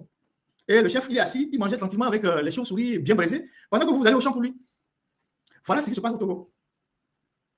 Donc, chers compatriotes militaires, c'est comme je parlais de la gendarmerie. C'est comme... Ouais, elle a lancé le chantier de construction de l'hôpital militaire au camp militaire. Tout ça, c'est abandonné aujourd'hui. C'est comme je parlais de la gendarmerie. Il est dit que si une décision ou un ordre est manifestement illégal, vous, les officiers, vous pouvez dire non. Quand Madjouba vous envoie les communiqués à la con, à la télé, vous devez plus lui dire non. Vous devez plus lui dire, monsieur le ministre, c'est le procureur qui doit faire ça. Moi, je ne peux pas faire ça. Voilà, c'est vous qui prenez les coups. C'est vous qui prenez les coups. Madjouba, il a fait la France. Il sait que quand il y a des événements comme ça, en aucun cas, aucun ministre de l'Intérieur en France n'envoie des gens, un gendarme lirait communiquer sur des actes comme ça. Mais il vous envoie vous pour le faire. Donc, il faut qu'à un moment donné, vous essayez de dire non. Donc, ce n'est pas nous les civils qui allons venir faire votre combat, vous les militaires. Si vous ne voulez pas vous battre pour vos droits, vous irez au champ. Vous irez chasser les souris. Vous irez chasser les rats pour vos patrons. Vous irez couper le mil. Vous irez chercher les ignames. Donc, ne me dites pas que c'est le champ que vous avez fui, vous êtes venu dans l'armée et que maintenant vous avez retrouvé le champ dans l'armée. Vous irez au champ. Vous serez les métayers de vos patrons. C'est ça la réalité. Si vous ne voulez pas vous battre, voilà, c'est tout. Donc, ce n'est pas nous les civils que vous venez frapper dans les rues qui allons nous battre pour vous les militaires. Non. Donc, arrêtez de m'envoyer des messages genre qu'on vous malmène dans les casernes. Ce n'est pas mon problème. J'ai eu pitié de vous, c'est pour ça que j'ai lu ça. Sinon, ce n'est pas mon problème. Ce n'est pas mon problème. Même si vous envoie aller chercher le caca, allez-y. Si vous n'avez pas la tête pour réfléchir, si vous n'avez pas la force pour dire non, c'est votre problème. C'est tout. Merci pour cette première partie. On va aller rapidement dans la deuxième partie de ce live avec notre invité, M. Ditry. J'espère qu'il est en ligne ou il va rentrer en studio. Oui, j'ai dans les commentaires. Mais je vous dis la vérité. Moi j'ai vu des militaires qui chassaient les souris et qui chassaient les chauves-souris pour leur patron. Ceux qui chassaient les souris, comment appelle-t-on, à l'aéroport de Lomé et les rats, ils sont venus me voir à la rédaction. Quand j'avais dénoncé ça à la radio, le patron a arrêté. C'est une habitude dans les casernes. Le chef, quand il dispose des éléments comme ces éléments, il les envoie aller faire des courses pour leurs femmes, amener leurs enfants à l'école, nettoyer la voiture. Mais dans quel pays vous avez vu ça? Une armée. Une armée. Donc vous venez à la caserne le matin, on fait le rassemblement et puis après vous allez au champ. Même les militaires à Lomé, ils allaient au champ de Badanyaki. Vous savez qu'au camp hérité là-bas, il y a un grand champ qui appartient à Badanyaki. C'est les militaires qui cultivent pour eux là-bas. Là où vous avez les sièges de l'OTR et de les nouveaux ministères de l'éducation là, en allant vers GTA là, en allant vers la nouvelle présidence. C'est les militaires qui cultivaient là-bas. Ils cultivaient pour les patrons. Ils cultivaient pour leur chef-corps, ils cultivaient pour la famille Yassibé. C'est eux qui cultivaient là-bas. C'est les militaires. Puisqu'ils ont choisi d'être des esclaves des Yassibé, de père en fils, les militaires togolais. Donc, on les envoie au champ. Puisqu'on leur a fait comprendre que c'est Yadima qui a créé l'armée. L'armée appartient à la famille Yassibé. Quand tu rentres dans l'armée, c'est une grâce, c'est une faveur des Yassibé. Donc, vous devez être à la disposition des Yassibé, exclusivement. Donc, si on vous envoie dans les champs du patron, vous allez dans les champs du patron. Et il y en a aussi plein dans les champs de faux Yassibé. Et la famille à Bou. Il y a aussi un champ de faux Yassibé à Belouvé là-bas. Dans la zone d'Abelouvé, il y a à Belouvé là-bas, il y a un village là-bas qu'on appelle Fort Copé. Je ne sais pas si vous connaissez. Dans la zone d'Abelouvé là-bas, il y a un truc là-bas qu'on appelle Fort Copé. Il y a des champs là-bas. Ils sont là-bas dans les champs pour les Yassibé. Donc le gars me dit, lui c'est le champ que lui a fui, et il est venu dans l'armée, et le champ le retourne dans l'armée. Ah mais c'est ça. Allez, mon frère. Bonjour mon frère Ferdinand, comment vas-tu? Quelqu'un dit, ils pillent le foufou pour les femmes de leur officier. C'est leur problème. Ils pillent le foufou, ils achètent le pain. C'est leur problème. C'est grave, c'est grave. C'est leur problème. Ça c'est l'armée ça. La situation est vraiment déplorable, hein. Vraiment pour l'armée. Et tout ce que Mme Nyakadi a pu leur apporter, c'est quand même dommage qu'on n'ait pas un sursaut d'orgueil, un sursaut pour sauver cette dame-là. C'est vraiment dommage. Est-ce que vous pouvez augmenter un peu la voix? On vous entend très mal. Ah, d'accord. Ok, alors je vais augmenter rapidement. Alors, on va rapidement parler de deux sujets majeurs que j'avais laissés en suspens pour vous. C'est le sujet des phosphates, parce qu'on est tombé sur des documents qu'on a analysés ces derniers temps, le sujet du trafic de la contrebande de l'or vers les pays comme Dubaï. Et donc, ces documents-là, nous les avons récupérés, on les a analysés depuis 2 semaines. On a découvert énormément de choses sur l'or, sur les phosphates. Et avant que Ditry ne prenne la parole pour qu'on rentre dans le vif du sujet, je vous ai toujours dit que Faure, c'est le plus anti-patriote des Togolais que je n'ai jamais connu. D'ailleurs, il sera devant le Congrès mardi. Mardi, Faure sera devant le Congrès. J'espère que les députés qui sont dans l'opposition vont l'interpeller. Le mardi là. Il a annoncé que Faure sera devant le Congrès. Je ne sais pas si c'est pour présenter son programme, ou je ne sais pas si c'est pour dire quoi, mais qui sera devant le Congrès. Donc, l'Assemblée nationale et le Sénat réunis. Donc, le mardi, Faure sera devant le Congrès. Et j'espère qu'il nous donnera des explications sur la destination de certains fonds et les ressources de certains minerais qui disparaissent. Parce qu'on ne peut pas comprendre que quelqu'un, pour le pouvoir, il vend les bijoux de famille aux étrangers. En 2007, Faure rencontre Sarkozy en marge du sommet Union européenne-Afrique à Lisbonne. Et Sarkozy lui dit, au détour d'une discussion, il lui dit, quand on aime la France, il faut penser aux intérêts des Français. Faisant allusion au problème qu'il y avait entre Bolloré et Dupuy-Dobi. Faure rentre au Togo, à l'approche des élections de 2010, il fait virer Dupuy-Dobi, que la famille Yassibé a utilisé depuis des années contre Bolloré. Il ramène Bolloré dans ses droits et il chasse Dupuy-Dobi et il remet le pont à Bolloré pour la construction du 3e quai. Et Bolloré arrive, et c'est ça qui crée d'ailleurs des ennuis à Bolloré aujourd'hui, parce qu'en 2010, Bolloré, selon la justice française, finance la campagne de Faure et celle d'Alpha Condé. Donc, il cède le port à Bolloré pour garder le pouvoir, le deuxième mandat, donc le mandat de 2010. En 2015, qu'est-ce qu'il a cédé? En 2015, je pense qu'en 2015, il a cédé, je ne sais pas quel secteur stratégique, pour passer le mandat de 2015. En 2020, il privatise, il cède une partie des télécommunications, toujours à un groupe bizarre, dans lequel il y a des relais, jusque là où vous savez, et donc il passe le troisième mandat. Et donc maintenant, après 2020, 2025, maintenant, il va vers Poutine, et il dit à Poutine, j'ouvre le port de Lomé à toutes tes activités, hein, civiles comme militaires. Et que, bon, les deux pays, les deux dirigeants ont consenti que ce soit la Russie ou le Togo, les deux pays vont utiliser leurs ports respectifs pour des actions militaires. Le Togo a des navires pour aller utiliser dans les ports russes. Le Togo a des navires militaires qui vont aller jusque dans un port russe. Si oui, dites-moi là, le Togo a des navires qui vont aller dans un port en Russie, des navires militaires. Puis c'est ce qu'ils disent, que les deux pays se sont entendus pour mettre à disposition de leur armée des navires qui vont faire le tour respectivement. Nous avons des navires. En d'autres termes, c'est Poutine qui va utiliser notre port. Nous, on ne peut pas envoyer des navires là-bas. Vous voyez? Et donc, aujourd'hui, il expose notre pays à tous les dangers, juste pour préserver son pouvoir, avec cette question de l'uranium, qui probablement va passer par le port de Lomé, avec tous les risques sécuritaires que cela pose aux citoyens et aux Togolais. Lui, il s'en fout. Donc, dans ce que nous allons vous présenter là, on va voir comment ce que les phosphates ont généré. On a retrouvé ces informations auprès d'organisations indépendantes qui font une base de données de tout le flux commercial mondial. Donc, des bases de données assez fiables qu'on a récupérées et qu'on va vous présenter aujourd'hui. Bonne arrivée, mon cher Dimitri. Bonne arrivée, cher Ferdinand. Cette fois-ci, vous m'entendez bien? Oui, le son est bon. D'accord, parfait. Donc, comme tu l'as dit, on va analyser aujourd'hui donc deux ressources clés de notre pays, c'est-à-dire les phosphates et l'or.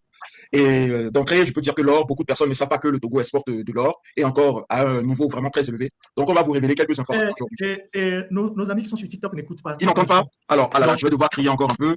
Ils n'ont pas le son parce que, voilà, parce que le TikTok n'est pas dans le studio. Donc, alors là, c'est mieux. Là, ça devrait être mieux. J'ai augmenté le son du micro. Est-ce que c'est mieux? TikTok, c'est bon? Est-ce que c'est bon? Ils disent que c'est bon. Est-ce que c'est bon? Ça va. D'accord. Ça va. Moi, Oui. j'ai déjà la tête qui chauffe avec Alors, effectivement, la tête va chauffer aujourd'hui un peu parce qu'on va parler de beaucoup de chiffres.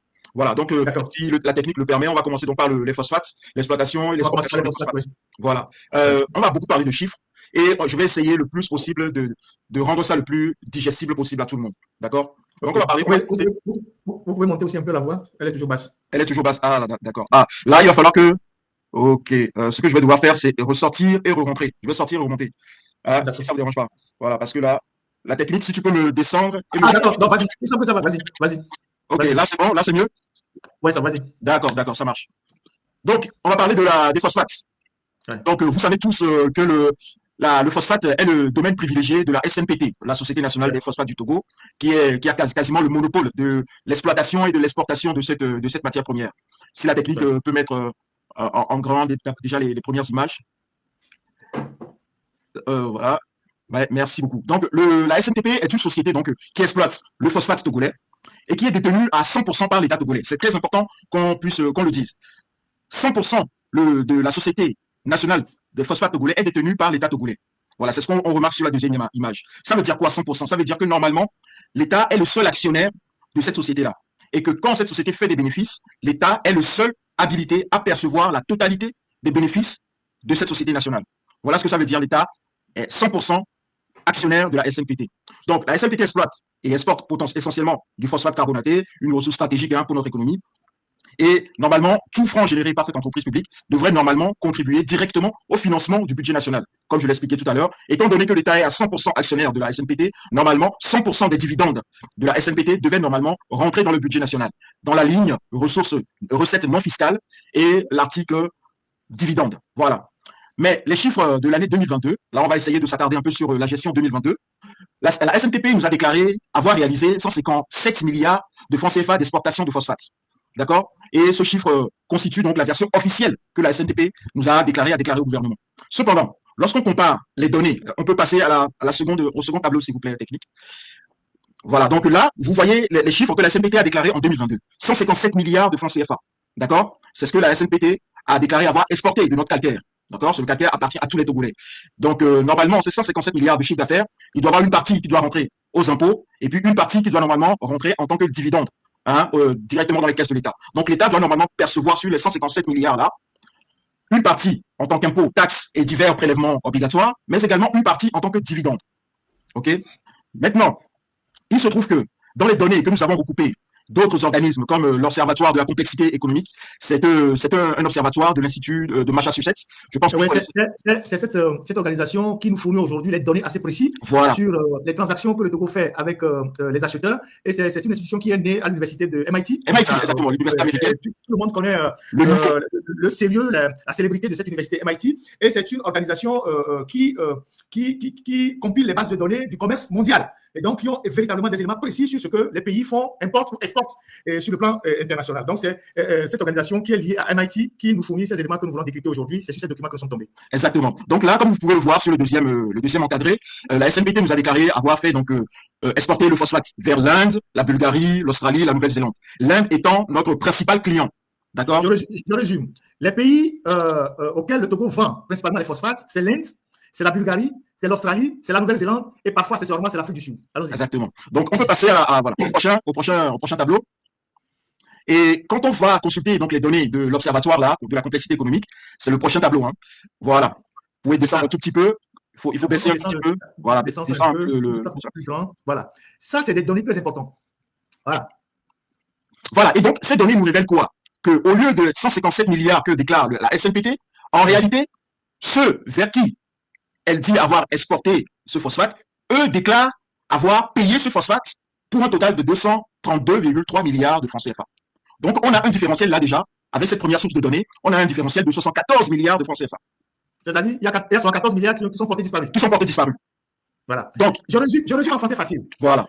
Monsieur Ditry, il vous a présenté dans un premier temps ce que le Togo déclare avoir engrangé dans la vente des phosphates et ce que dit le rapport ITIE. Mais quand on consulte les données de ces experts de MIT qui, eux, ont questionné les acheteurs disent, au lieu de 154 ou 157 milliards que le Togo déclare, tous les acheteurs disent, nous avons acheté jusqu'à 232 milliards de francs CFA. Donc, il y a 74 milliards qui ont disparu quelque part. Voilà. Et on retrouve là bien les acheteurs qu'on a vus, qui ont été déclarés par la SNPT elle-même. On retrouve l'Inde, la Bulgarie, l'Australie et la Nouvelle-Zélande, principalement. Voilà. Donc, on les retrouve l'Inde, la Bulgarie, l'Australie et la Nouvelle-Zélande. Exactement. Donc, ça occasionne quelque part, selon nos calculs, un manque à gagner de plus de 10 milliards de francs CFA pour l'État. C'est-à-dire que les 74 milliards là qui ont disparu, s'ils avaient été normalement, réellement, bien perçus et encaissés par la caisse publique, normalement, elles devaient normalement générer près de 10 milliards, 10,3 milliards d'impôts pour l'État. Impôts, taxes, bénéfices et dividendes compris. Voilà ce que nous avons pu estimer.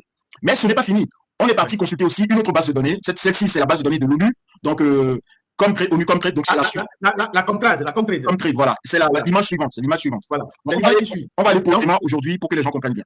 Donc, on n'a pas seulement consulté les données de l'OEC, donc qui est lié à MIT, qui a interrogé les acheteurs, mais on a consulté aussi les données de la Comtrade, qui est une organisation de l'ONU. Alors, la Comtrade, c'est la base de données de l'ONU, les Nations Unies, c'est quand même très sérieux, sur le commerce international, sur le commerce mondial. Donc, eux, ils recensent tous les flux, d'accord, et toutes les déclarations qui ont été faites. Donc, là, ce qu'ils nous déclarent, c'est que le Togo a exporté pour 206 milliards de francs CFA. Donc, eux nous révèlent, pour leur part, une différence de 48 milliards de francs CFA. De 48 milliards. Voilà. Donc, avec les calculs, les petits rapprochements qu'on fait avec le rapport de l'ITIE, on estime qu'il y a un manque à gagner, que ça génère un manque à gagner de 6,7 milliards de francs CFA pour l'État togolais en termes d'impôts, taxes et bénéfices. Voilà, à peu près. Donc, sur des deux sources que nous avons consultées, en dehors de la SNPT, nous avons vu qu'il y a un minimum d'écart de 48,8 milliards de francs CFA. Jusqu'à 74 milliards de francs CFA qui ont disparu dans l'exportation du phosphate. Voilà.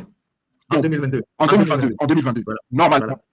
Normalement, la SNPT nous doit des explications pour ce différentiel-là. Ça, c'est un point. Maintenant, ce n'est pas fini. Maintenant, on s'est rendu compte que, toujours dans le rapport 2022, que la SNPT, malgré que ce soit une société d'État, n'a pas versé de dividendes, comme je vous l'ai dit au début, de dividendes à l'État, et ce depuis plusieurs années. Alors, les années qui ont été recensées, c'était 2021 et 2022. D'accord? Et on nous dit, alors que elle fait des bénéfices considérables, la SNPT ne reverse pas de dividendes, alors qu'elle est tenue à 100% par l'État. C'est-à-dire que l'État est l'actionnaire unique de cette société. Donc l'État est le seul à percevoir donc, des dividendes de la part de la SNPT. Et la Cour des comptes nous explique donc, nous expose les bénéfices que la SNPT a fait en 2022. Elle nous dit qu'elle a fait un bénéfice de 15 milliards. Cette information est recoupée avec le rapport ITIE également. La SNPT déclare avoir payé un impôt de 5,2 milliards. Elle affirme également avoir fait des réinvestissements pour 44,6 milliards. Mais on retrouve dans sa trésorerie plus de 121 milliards.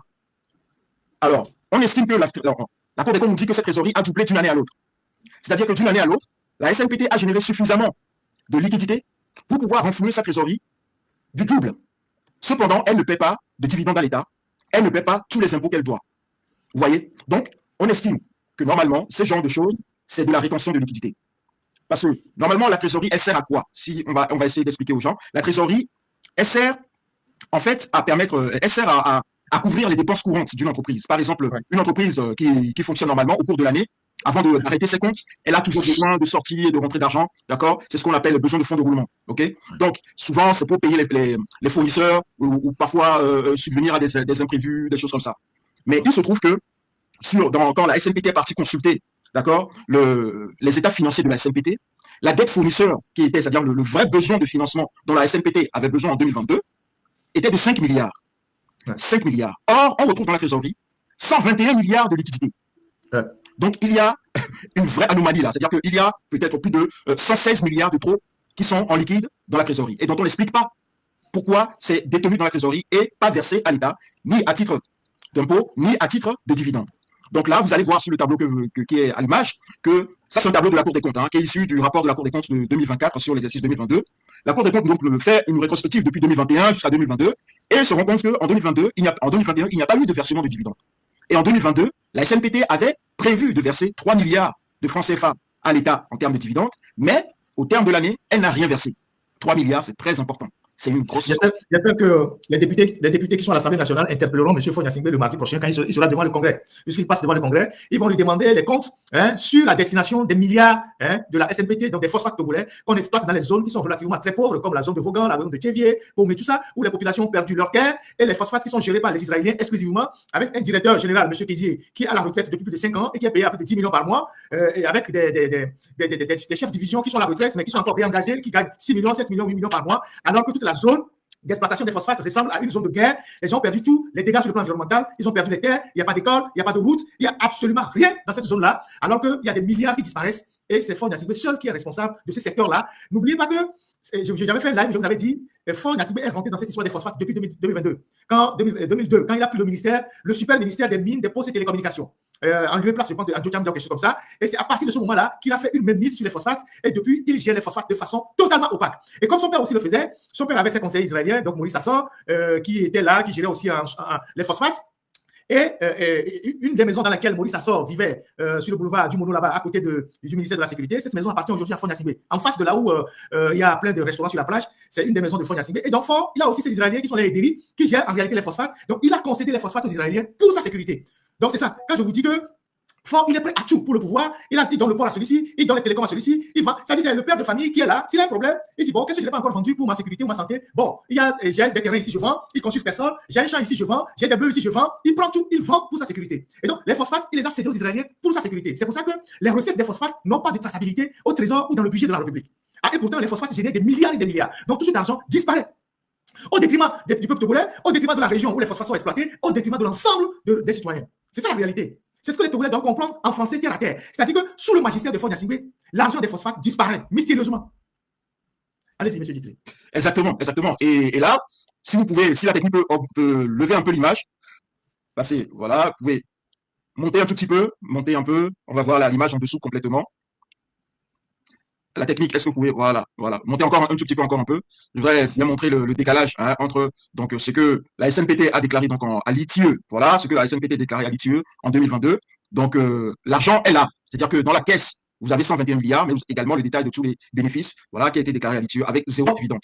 L'argent est dans il y a 121 milliards dans la caisse. Qui contrôle ça? Exactement, mais normalement, ça doit être le directeur de la société. Du moins, le directeur de la société doit être au courant de comment ça se passe. C'est-à-dire qu'il ne peut pas y avoir autant d'argent sur un compte bancaire et que le directeur ne sache pas ce qui en est. Et ça, c'est un document de l'ITIE. C'est un document de l'ITIE. Ça, c'est un document. Donc, 121 milliards logés dans une trésorerie, mais personne ne sait où. C'est son compte bancaire. C'est son compte bancaire. Le compte bancaire de la SNPT. Alors, la SNPT nous dit avoir fait, en plus de ça, 44 milliards de réinvestissements. Mais l'ITIE nous dit que ces investissements ne sont pas en ligne avec la politique de la SNPT. C'est-à-dire que les investissements qui ont été faits, qu'ils disent avoir fait avec 44 milliards, ne correspondent en rien avec l'objet de la société. Donc ça aussi, c'est encore une autre déclaration très grave. Ça veut dire qu'il y a quelqu'un, je ne sais pas si c'est le comptable, en tout cas, ou si c'est le directeur des affaires financières qui gère cela, en tout cas, quelqu'un est là qui approuve les sorties d'argent pour les investissements et qui ne vérifie pas que les investissements sont en accord avec les besoins de la société. Donc là, il y a eu pour 44 milliards qui sont sortis. 44 milliards d'investissements qui sont sortis et qui ne sont pas qui ne sont pas en accord avec l'activité de la société. Ça, c'est très grave. Donc voilà, c'est les questions qui émergent quand on voit des choses comme ça. Qui dirige ça? Qui approuve ça? qui gère la comptabilité de la SNPT, qui admet qu'il y ait 121 milliards de trésorerie de liquide sur le compte bancaire, alors qu'il y a, alors on va voir sur l'image suivante, on va voir donc les dettes, normalement qu'il y a, voilà exactement. Si vous pouvez descendre encore un tout petit peu, là, vous montrez une partie seulement de l'image. Ok, bon, on peut commenter celui-là. Bon, voilà. Donc là, on va voir ce qui est enregistré comme dette de la SNPT. Remontez un peu. Non, remontez, c'est pas grave. Remontez totalement. On va voir donc l'image. Voilà. Voilà, là, c'est ce qui est enregistré dans les états financiers de la SNPT comme dette, aussi bien en 2021 comme en 2022. Donc, ça, c'est ce qui est enregistré dans la comptabilité. Malheureusement, ces dettes ne sont pas soldées et on a encore 121 milliards dans la trésorerie. Alors, je vais vous un peu détailler ces dettes-là. Vous avez associés concurrents. Ça, d'habitude, ce sont normalement dans une société privée où il y a plusieurs associés. Quand vous avez des associés qui prêtent de l'argent à la société, on enregistre cet argent dans le compte courant associé. C'est-à-dire que c'est de l'argent qui est dû à un associé en dehors des dividendes et des droits, etc., etc. Donc, la SNPT doit à l'État déjà 1 570 milliards de francs CFA. C'est ce qu'il y a sur le compte courant d'associés. D'accord? Ensuite, vous avez associé dividendes à payer. La SNPT doit 10 215 millions de francs CFA à l'État togolais. C'est ce qui est enregistré. Mais ça, cet argent n'est pas sorti encore. Et les dettes fiscales. Je vous ai dit tout à l'heure que la SNPT a déclaré avoir payé 5 milliards d'impôts et taxes en 2022. Or, regardez ce que lui-même, la SNPT même, enregistre comme dette fiscale dans sa comptabilité. 84 milliards. C'est-à-dire que ces 84 milliards, s'ils avaient été payés à l'État et reversés à l'État, elles auraient augmenté les recettes fiscales, donc le budget de l'État. Ensuite, vous avez fournisseurs. Ça, c'est ce dont je vous avais parlé tout à l'heure. Les dettes fournisseurs et autres à payer, c'est 5 milliards. Donc, la SNPT doit 5 milliards à ses fournisseurs. Ensuite, vous avez les autres créances, État et collectivités publiques. Ça, c'est l'argent que la SNPT doit aux collectivités locales, c'est-à-dire aux communes dans lesquelles elle exploite le phosphate, où elle va creuser normalement l'argent qu'on doit prendre pour indemniser les locaux, les autochtones, etc., etc. Il y en a pour 102 milliards. Vous voyez? Alors, ça, c'est normalement des transferts qui devaient être faits. Malheureusement, ces transferts n'ont pas été faits. Si on fait la somme, on en a pour 165 milliards. Donc, la SNPT aujourd'hui a une dette comptabilisée dans ses états financiers de 165 milliards. Et dettes qu'elle n'a pas honorées alors qu'elle a 121 milliards de liquide sur sa trésorerie. Ça pose un problème. Ça pose vraiment un problème. Donc, tout cela indique que la SNPT opère donc avec un fonds de roulement largement excédentaire, parce que dans la trésorerie, normalement, ce que vous devez avoir dans la trésorerie, c'est ce dont vous avez besoin pour fonctionner normalement pendant une année. Vous n'avez pas besoin de plus d'argent que ce que vous avez sur votre que votre capital ou bien ce que vous devez normalement payer aux gens. Là, vous avez 121 milliards sur la trésorerie. Ça veut dire que le fonds de roulement a explosé, le plafond du fonds de roulement a explosé. Donc, qu'est-ce qui justifie cela? On ne sait pas. On ne sait pas. Mais en tout cas, il y a une vraie anomalie au sein de la SNPT concernant la trésorerie. Voilà ce que je pouvais dire là-dessus. Les problèmes qui peuvent en découler, c'est comme tu l'as dit tout à l'heure, Ferdinand, c'est les risques de détournement parce que l'argent sur la trésorerie, c'est de l'argent qui est liquide, donc facilement accessible, facilement retirable. C'est-à-dire que le comptable qui a une carte bancaire peut retirer à n'importe quel moment cet argent de la trésorerie, du compte bancaire. Vous voyez? Et on peut avoir aussi des problèmes de financement hors budget, on peut avoir des caisses parallèles ou des dépenses non autorisées. Donc, il y a tout un problème. Il y a tout un pan de problèmes, toute une liste de problèmes qui peuvent découler de cette trésorerie excessive et ce non-paiement de dividendes à l'État. Merci beaucoup. Merci, mon frère Titri. Ça, c'est la phase concernant les phosphates. Je ferai des commentaires plus tard pour que le live ne soit pas trop long pour nos auditeurs. Je reviendrai sur ces sujets après. On va entamer la deuxième. Et ça, comme je vous le disais tantôt, c'est des données qu'on a eues d'organisations qui sont proches des institutions assez fiables, comme l'ONU, comme l'EMC qui travaille avec le MIT, qui est une organisation assez crédible, qui compile les données sur le plan commercial mondial. Donc, c'est des fichiers que vous pouvez analyser. C'est une base de données que j'ai récupérée et que j'ai fait analyser avec mon ami, notre compatriote Titri. Et là, on va parler de l'or, le trafic d'or. On va parler du trafic d'or et vous allez voir ce qui se passe aussi avec l'or, la contrebande de l'or qui passe par le territoire togolais. Vous avez la parole, M. Titri, pour ce deuxième sujet. Voilà. La technique est en train d'interpréter les images. Alors, pour que vous voyez tout ce qui se passe au Togo, l'argent qui passe par le Togo et pourquoi cet argent ne sert pas les Togolais, qui empoche tous ces milliards, qui a cette cupidité au Togo d'avoir tout l'argent du monde pour lui seul et ne fait rien, pratiquement rien pour le pays. Parce que c'est une cupidité mortelle. Le fait d'aller à la recherche d'autant d'argent et de priver les citoyens du minimum vital. Donc, on va parler aussi du trafic d'or tout à l'heure et vous allez voir ce qui se passe en lien avec les pays du Sahel. Monsieur Titri, vous avez la parole. La technique a présenté, a prêté les slides. Merci. Voilà. Donc, effectivement, c'est déplorable ce qui se passe à la SNPT. Mais on va enchaîner avec l'or. Concernant l'or, écoutez, l'analyse que je vais vous présenter ressort encore des documents donc, de l'ITIE de 2022, mais c'est également de l'ONU et de l'OEC qu'on a vu tout à l'heure. Ouais. Et on va faire un petit focus sur les Émirats Arabes Unis, le pays dont la capitale est Abu Dhabi et dont vous connaissez tous la fameuse ville de Dubaï. Voilà, on va faire un petit focus là-dessus. Donc, l'exploitation de l'or. Voilà, vous avez devant vous donc, un schéma à peu près qui synthétise l'exportation de l'or au Togo envers le client le plus gros client du Togo. D'accord? C'est Dubaï. C'est Dubaï.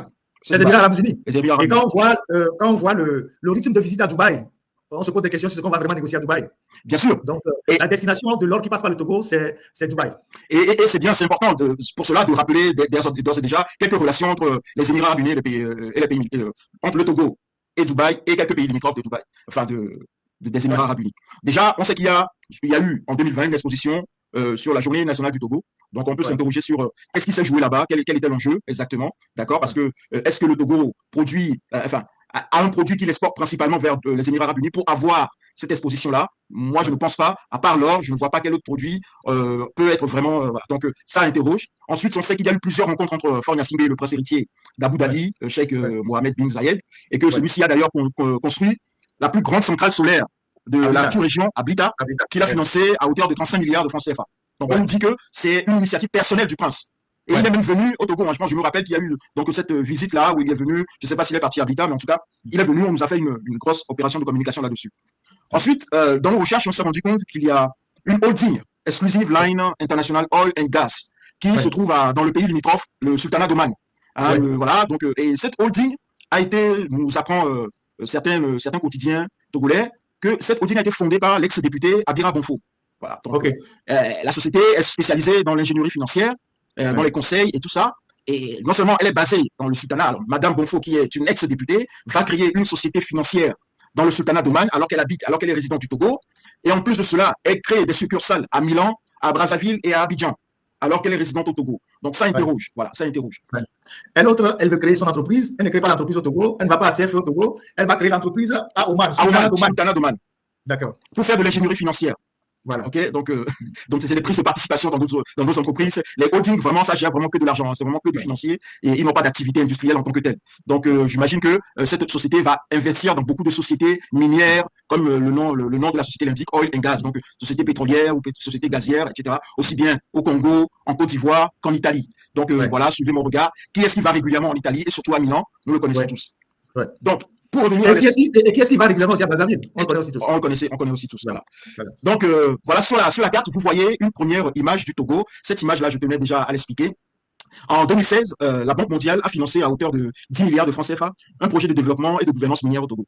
Et ce projet a permis à la Direction générale des mines de mettre en place un site, c'est-à-dire un site internet, qui recense le cadastre minier de tout le territoire togolais. Oui, je connais, que nous avons souvent l'habitude de visiter. Après, ils ont bloqué certains accès. Voilà, ils ont bloqué certains accès. Et maintenant, depuis quelques semaines, ils ont remis les accès. Donc, cette carte-là, c'est une carte officielle que vous pouvez donc retrouver sur le site internet sigm.tg et qui présente donc tous les gisements miniers au Togo, ainsi que tous les sites en exploitation au Togo.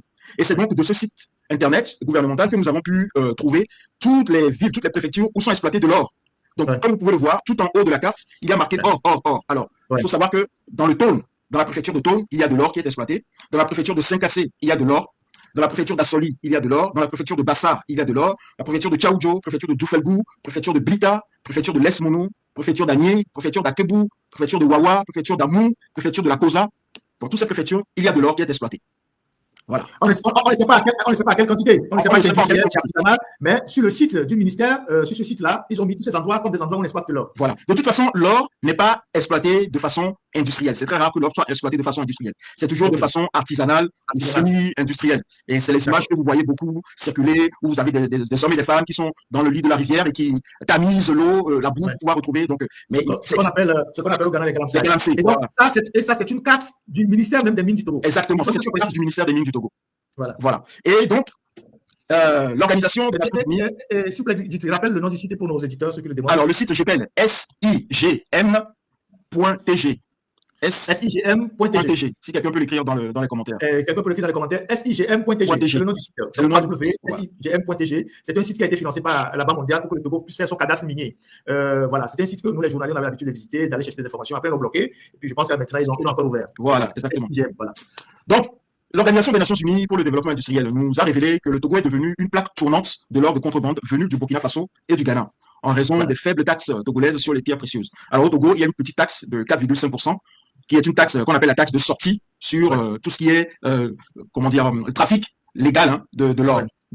Mais l'or qui part du Togo n'est pas seulement togolais. C'est ce que cette carte et ce que le rapport de l'ONU nous dit, mais il profite à des réseaux privés et non à l'État togolais, ni aux États de provenance. C'est-à-dire que l'argent dont on va parler ici ne rentre ni dans la caisse publique togolaise, ni dans la caisse publique du Burkina Faso, ni dans la caisse publique du Ghana. C'est de l'argent qui est issu de la contrebande de l'or. Ouais. Il faudrait que les gens le comprennent très bien. Voilà. Ouais. Donc, selon les données internationales, entre 2005 et 2023, entre 2005, donc la date vous dit quelque chose, 2005 et 2023, le Togo a exporté au total 151 tonnes d'or. C'est l'image suivante. Oui, la troisième image, s'il vous plaît, technique. Donc, le Togo a exporté, là, voilà, ça c'est l'image, pardon, l'image précédente, vous pouvez revenir dessus rapidement, s'il vous plaît. Voilà, ça c'est la carte que j'ai un peu, voilà, essayé de zoomer. Ça, c'est le point névralgique où on exploite de l'or. On a essayé de le mettre en exergue pour que vous voyez les endroits spécifiques où on exploite de l'or, selon la carte même du ministère, comme vous pouvez retrouver sur le site SIGMTG, où vous avez les villages, les villes, les localités où on exploite de l'or au Togo. Et ça, c'est une carte officielle. Et vous avez aussi l'uranium un peu partout sur l'ensemble du territoire, uranium, diamant, or, tout ça. Donc, vous pouvez retrouver cette carte-là. Et voilà. Et je pense même qu'il y a beaucoup de personnes qui sont dans ces localités qui ne savent même pas qu'il y a de l'or qui sort de leur pays. Hein. Ah oui, il y a beaucoup de gens qui sont dans ces localités qui ne savent pas qu'on exploite de l'or dans ces zones. Voilà, et vous allez voir qu'en plus de l'or, on a plusieurs autres minéraux, l'uranium, le cuivre, la chromite, le diamant, le fer. On a beaucoup de choses qui sont exploitables ou exploitées au Togo. Donc, si on peut descendre sur l'image suivante. Donc, ça, c'est l'image dont je vous ai parlé tout à l'heure concernant les trafics avec les Émirats Arabes Unis. Depuis 2006 jusqu'à 2023, le Togo a exporté plus de 112 tonnes vers les Émirats Arabes Unis. Rien que pour les Émirats Arabes Unis. Là, on a isolé que les rapports, les échanges avec les Émirats Arabes Unis.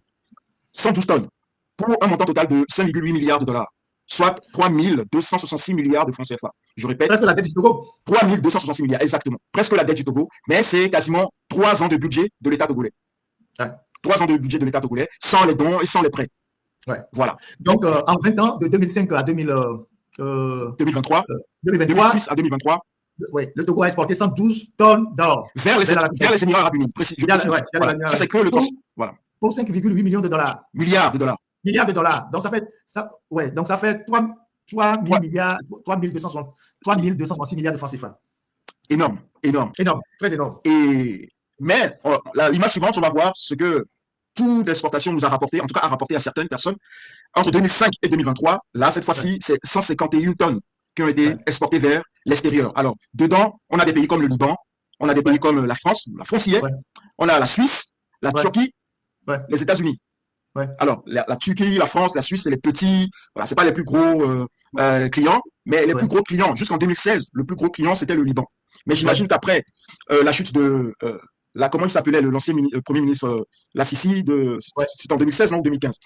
Dès sa chute, on a vu que le flux a complètement changé à partir de 2012. On s'est plutôt plus concentré sur les Émirats Arabes Unis. Donc, on a eu donc 151 tonnes, voilà, et pour un montant de 4 185 milliards de francs CFA. Là, cette fois-ci, on peut la comparer à la dette publique du Togo. Là, c'est presque l'équivalent de la dette publique du Togo. C'est-à-dire qu'en 20 ans, il y a l'équivalent de notre dette qui est sortie, qui a disparu, que des intérêts privés, que des personnes ont touché, d'accord, et que sur lesquels l'État n'a perçu aucune taxe. Donc, cet argent est quelque part sur des comptes bancaires de quelques personnes. Voilà. Sachant que, normalement, tout le trafic de l'or, normalement, est payé en dollars. C'est-à-dire que quand les Émirats Arabes Unis payent ces genres de quantités d'or, ces quantités d'or, oui, voilà, elle ne les règle pas en CFA directement. Elle va le régler en dollars. Donc, les dollars, là, je ne pense pas qu'elles sont entassées sur un compte bancaire au Togo. D'accord ? C'est nécessairement sur des comptes étrangers. C'est clair. Notamment des comptes aussi bien aux Émirats Arabes Unis que dans les autres pays aux alentours, notamment le Sultanat d'Oman ou l'Arabie Saoudite. L'Arabie Saoudite, Dubaï, Singapour, Milan, tout ça.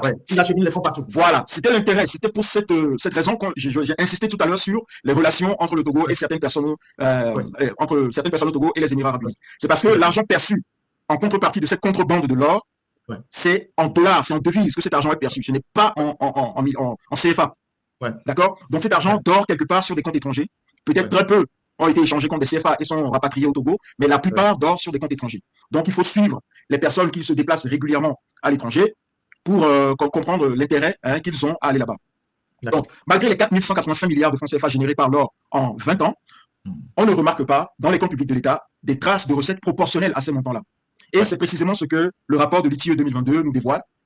Le rapport nous dit que le Togo a vendu donc pour rien que l'année 2022 1,2 milliard de dollars d'or, soit 720 milliards de francs CFA, et que ce montant, s'il avait été taxé, aurait rapporté 54 millions de dollars à l'État togolais, c'est-à-dire 33 milliards de francs CFA. Rien que pour une année.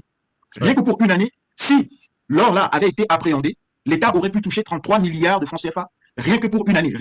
Juste pour la taxe de sortie. C'est-à-dire que là, on ne taxe même pas l'activité, on ne taxe même pas encore les sociétés, l'activité qu'ils font et tout. Non. On taxe juste le fait que l'or traverse la frontière. Ouais. D'accord? Donc, 33 milliards de francs CFA de pertes en un an. Quand on multiplie ça par 20, ça fait énormément d'argent. Ouais. Ça fait énormément d'argent. Et qui a intérêt à ce que tous ces fonds échappent au trésor? Quelqu'un certainement. Quelqu'un certainement au Togo, parce que je ne pense pas que... Alors, j'y viens. Alors, les 33 milliards, c'est vrai, ça fait 11 fois le budget du ministère de la Culture, qu'on a vu la dernière fois, et c'est quasiment le budget du ministère de l'Enseignement supérieur. D'accord? Ouais. Voilà. Maintenant, par rapport à la question que tu viens de poser, quand le litieux a demandé au commissariat des douanes et des impôts directs, donc c'est l'OTR, et la direction générale des mines, quand il leur a demandé, les a interrogés sur cette exportation d'or, ces deux administrations ont tout simplement nié l'existence d'exportation d'or au Togo. Ils ont tout simplement dit qu'ils ne sont pas au courant qu'il y a des exportations d'or au Togo.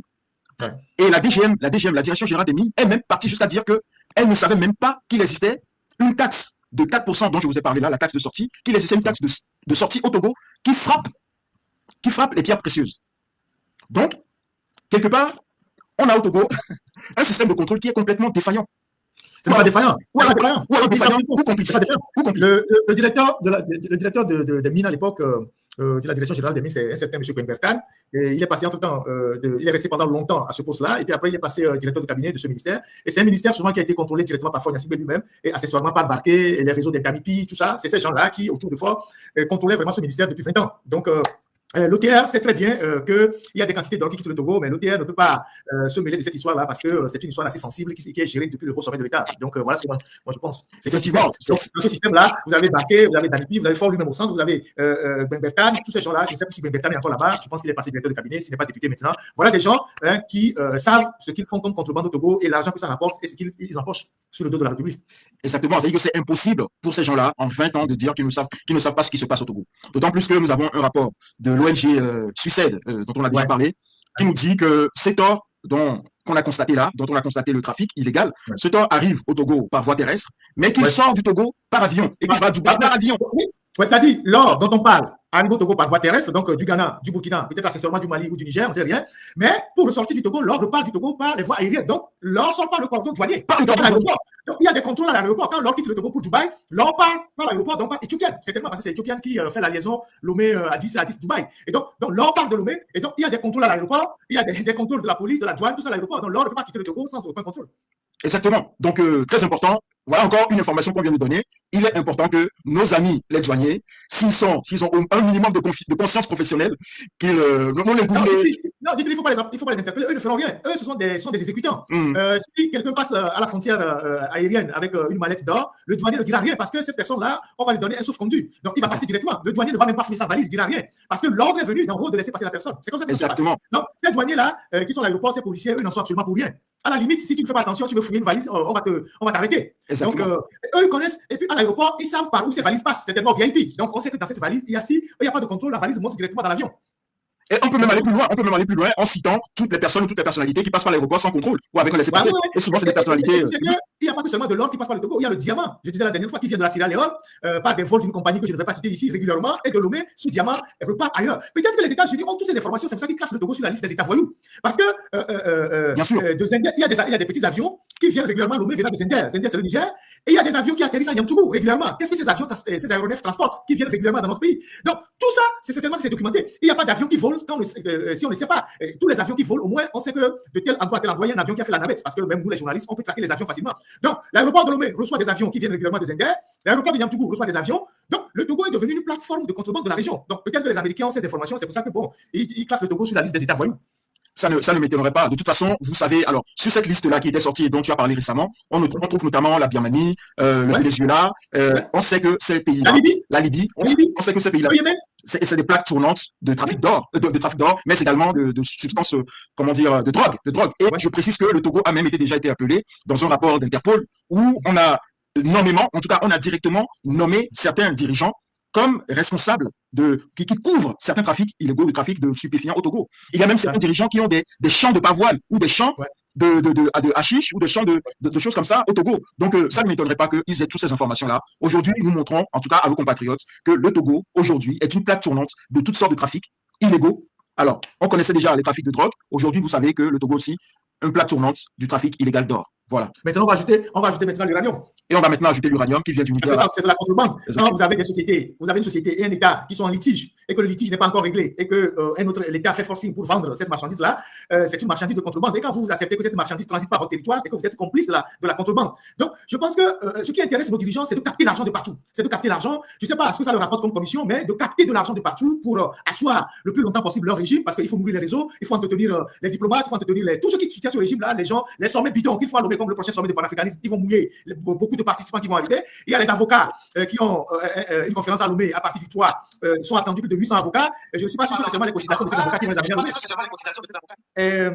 Ils vont certainement donner des moyens à ces gens-là, ils vont les héberger. Tout ça, c'est l'argent qu'ils utilisent par certains réseaux pour payer tout ça. Après, toutes les médiations que Ford dit qu'il fait un peu partout dans le monde, les billets d'avion, les jets privés qu'il loue, les hôtels là où il reste, les délégations, c'est des choses qui sont payées. Donc, vous voyez que ce pouvoir a besoin d'argent de partout et toute activité, même frauduleuse, qui peut leur apporter de l'argent, ils sont prêts à mettre de l'argent. Quand on a fait une enquête sur les pavillons pour les navires fantômes, le Togo est l'un des rares pays en Afrique de l'Ouest à vendre le pavillon togolais à des armateurs un peu crédibles. Au moins, ils vendent au moins un pavillon à $1 million ou $2 millions. Parfois, ça dépend de ceux qui cherchent le pavillon. Vous savez que tous ceux qui mettent des activités illégales et illicites en haute mer, qui transportent des armes, de la drogue, du carburant frélaté ou du carburant de contrebande, ces gens ont besoin d'avoir des pavillons et beaucoup de pays hésitent à leur donner ces pavillons. Donc le Togo lui vendait les pavillons à ces pays-là et qui circulent dans le monde. Vous allez voir, on va arraisonner un navire au large de la Grèce qui bat pavillon togolais. On va vous dire que ce navire transporte des armes. On va arrêter un navire battant pavillon togolais au large du Brésil. On va vous dire qu'il transporte de la drogue.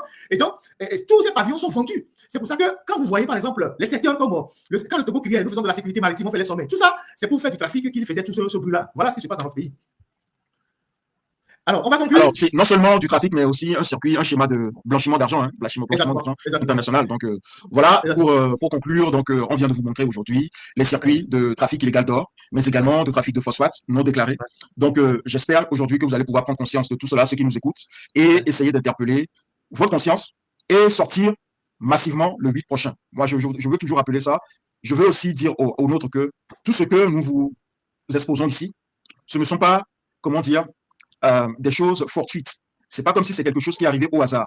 Ce sont des choses calculées, bien réfléchies, bien pensées par les personnes qui sont en place, qui sont au pouvoir et qui maîtrisent ces circuits illégaux-là.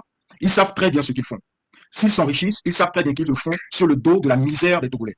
Donc aujourd'hui, il est important, maintenant que nous savons tout cela, que nous nous levons pour dire un stop à tout ce qui se passe. Il n'est pas normal que dans un pays où on peine à avoir des écoles dignes de ce nom, des routes dignes de ce nom, des marchés dignes de ce nom, on ait presque 4 fois le budget de l'État qui est exporté en Arabie Saoudite ou aux Émirats Arabes Unis. Ces gens-là n'ont pas besoin d'argent. Sincèrement, vous croyez que les Émirats Arabes Unis ont besoin nécessairement de l'or du Togo pour vivre? Ils sont déjà très très riches. Alors nous, ce que nous pouvons faire, c'est nous lever et exiger que toute cette richesse-là qui fuit le pays soit restituée au pays, tout d'abord, et deuxièmement, que cette richesse reste désormais au pays et profite au pays. Ce n'est pas trop dire que de dire que le phosphate doit bénéficier aux Togolais d'abord. Ce n'est pas trop dire que d'affirmer que l'or togolais doit profiter aux Togolais d'abord. Alors, est-ce qu'il y a besoin de le répéter? Je ne pense pas. Aujourd'hui, ce que les gens disent, c'est qu'ils ont besoin de preuves. Vous avez aujourd'hui, avec le journaliste émérite, qu'est notre grand frère Ferdinand Ité, suffisamment d'informations pour vous faire votre propre opinion sur ce qui se passe réellement au Togo. On ne peut plus, on n'a plus à vous le démontrer. Nous sommes disponibles, nous sommes disposés à mettre ces informations à la disposition de ceux qui veulent les lire. Par exemple, les données qu'on a extraites de l'OEC, qu'on a analysées, les données de Contraste, tout ça. Et vous pouvez d'ailleurs même retrouver les analyses sur la page de ACGFIP, tout ça, voilà, qui font des analyses assez pertinentes de la situation économique de notre pays. Donc, ces rapports, nous pouvons les partager avec ceux qui veulent vraiment en prendre connaissance et les lire. Vous pouvez lire les analyses sur la page de ACGFIP, tout ça. Et tout ça participe à alimenter le débat, à ouvrir les yeux aux Togolais, à leur donner les outils pour demander des comptes aux dirigeants. Aujourd'hui, vous avez des gens qui sont à l'Assemblée nationale, qui sont des députés, qui sont des députés, mais qui ne savent pas lire le budget, qui ne peuvent pas contrôler l'action gouvernementale. Les ministres qui sont au gouvernement, qui ne peuvent pas interpréter le budget de leur département. Et donc, vous voyez, tout ça, c'est... voilà. Donc, on m'informe que l'OTR a été formé par des grands cabinets dans le cadre du financement du PGDM, par la Banque mondiale, pour contrôler ce système d'évasion fiscale. Mais rien n'est fait. Mais l'OTR n'est pas allé au bout, parce que l'OTR se sentait impuissant. Ils n'ont pas les moyens. Ils n'ont pas les moyens parce Ah ouais. qu'il faut avoir déjà. On dit, par exemple, à la CNPT, il y a des navires qui passent entre 1h et 3h du matin, sans la présence d'un agent du fisc. Donc, il y a des navires qui passent comme ça, sans qui aucun contrôle. Donc, on ne sait pas la quantité que ces navires transportent. Donc, à la CNPT, il y a des navires qui passent entre 1h et 3h du matin, contenant du phosphate, sans la présence d'un agent du fisc. Vous voyez? Donc, c'est le cabinet anglais Adam Smith qui a formé les cadres de l'OTR pour le contrôle de l'évasion fiscale. Voilà. Et tout le reste, c'est un sabotage organisé pour dilapider les ressources minières. Donc, l'OTR a les compétences pour contrôler tout ça, mais on ne les laisse pas travailler.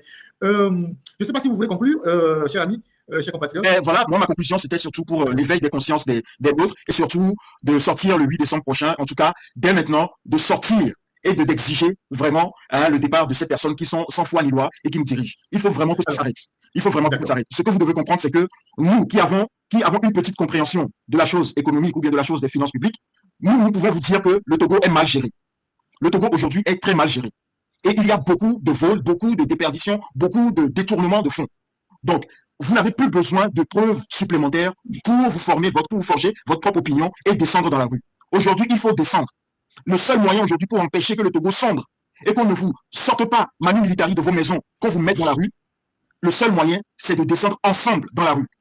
Ensemble et nombreux, massivement dans la rue. Voilà ce que je voudrais rajouter.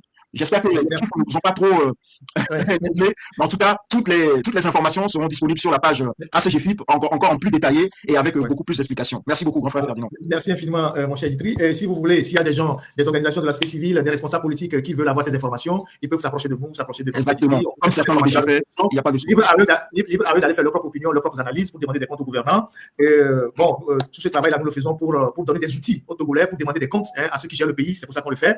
Et donc, ces informations, nous pourrons les partager.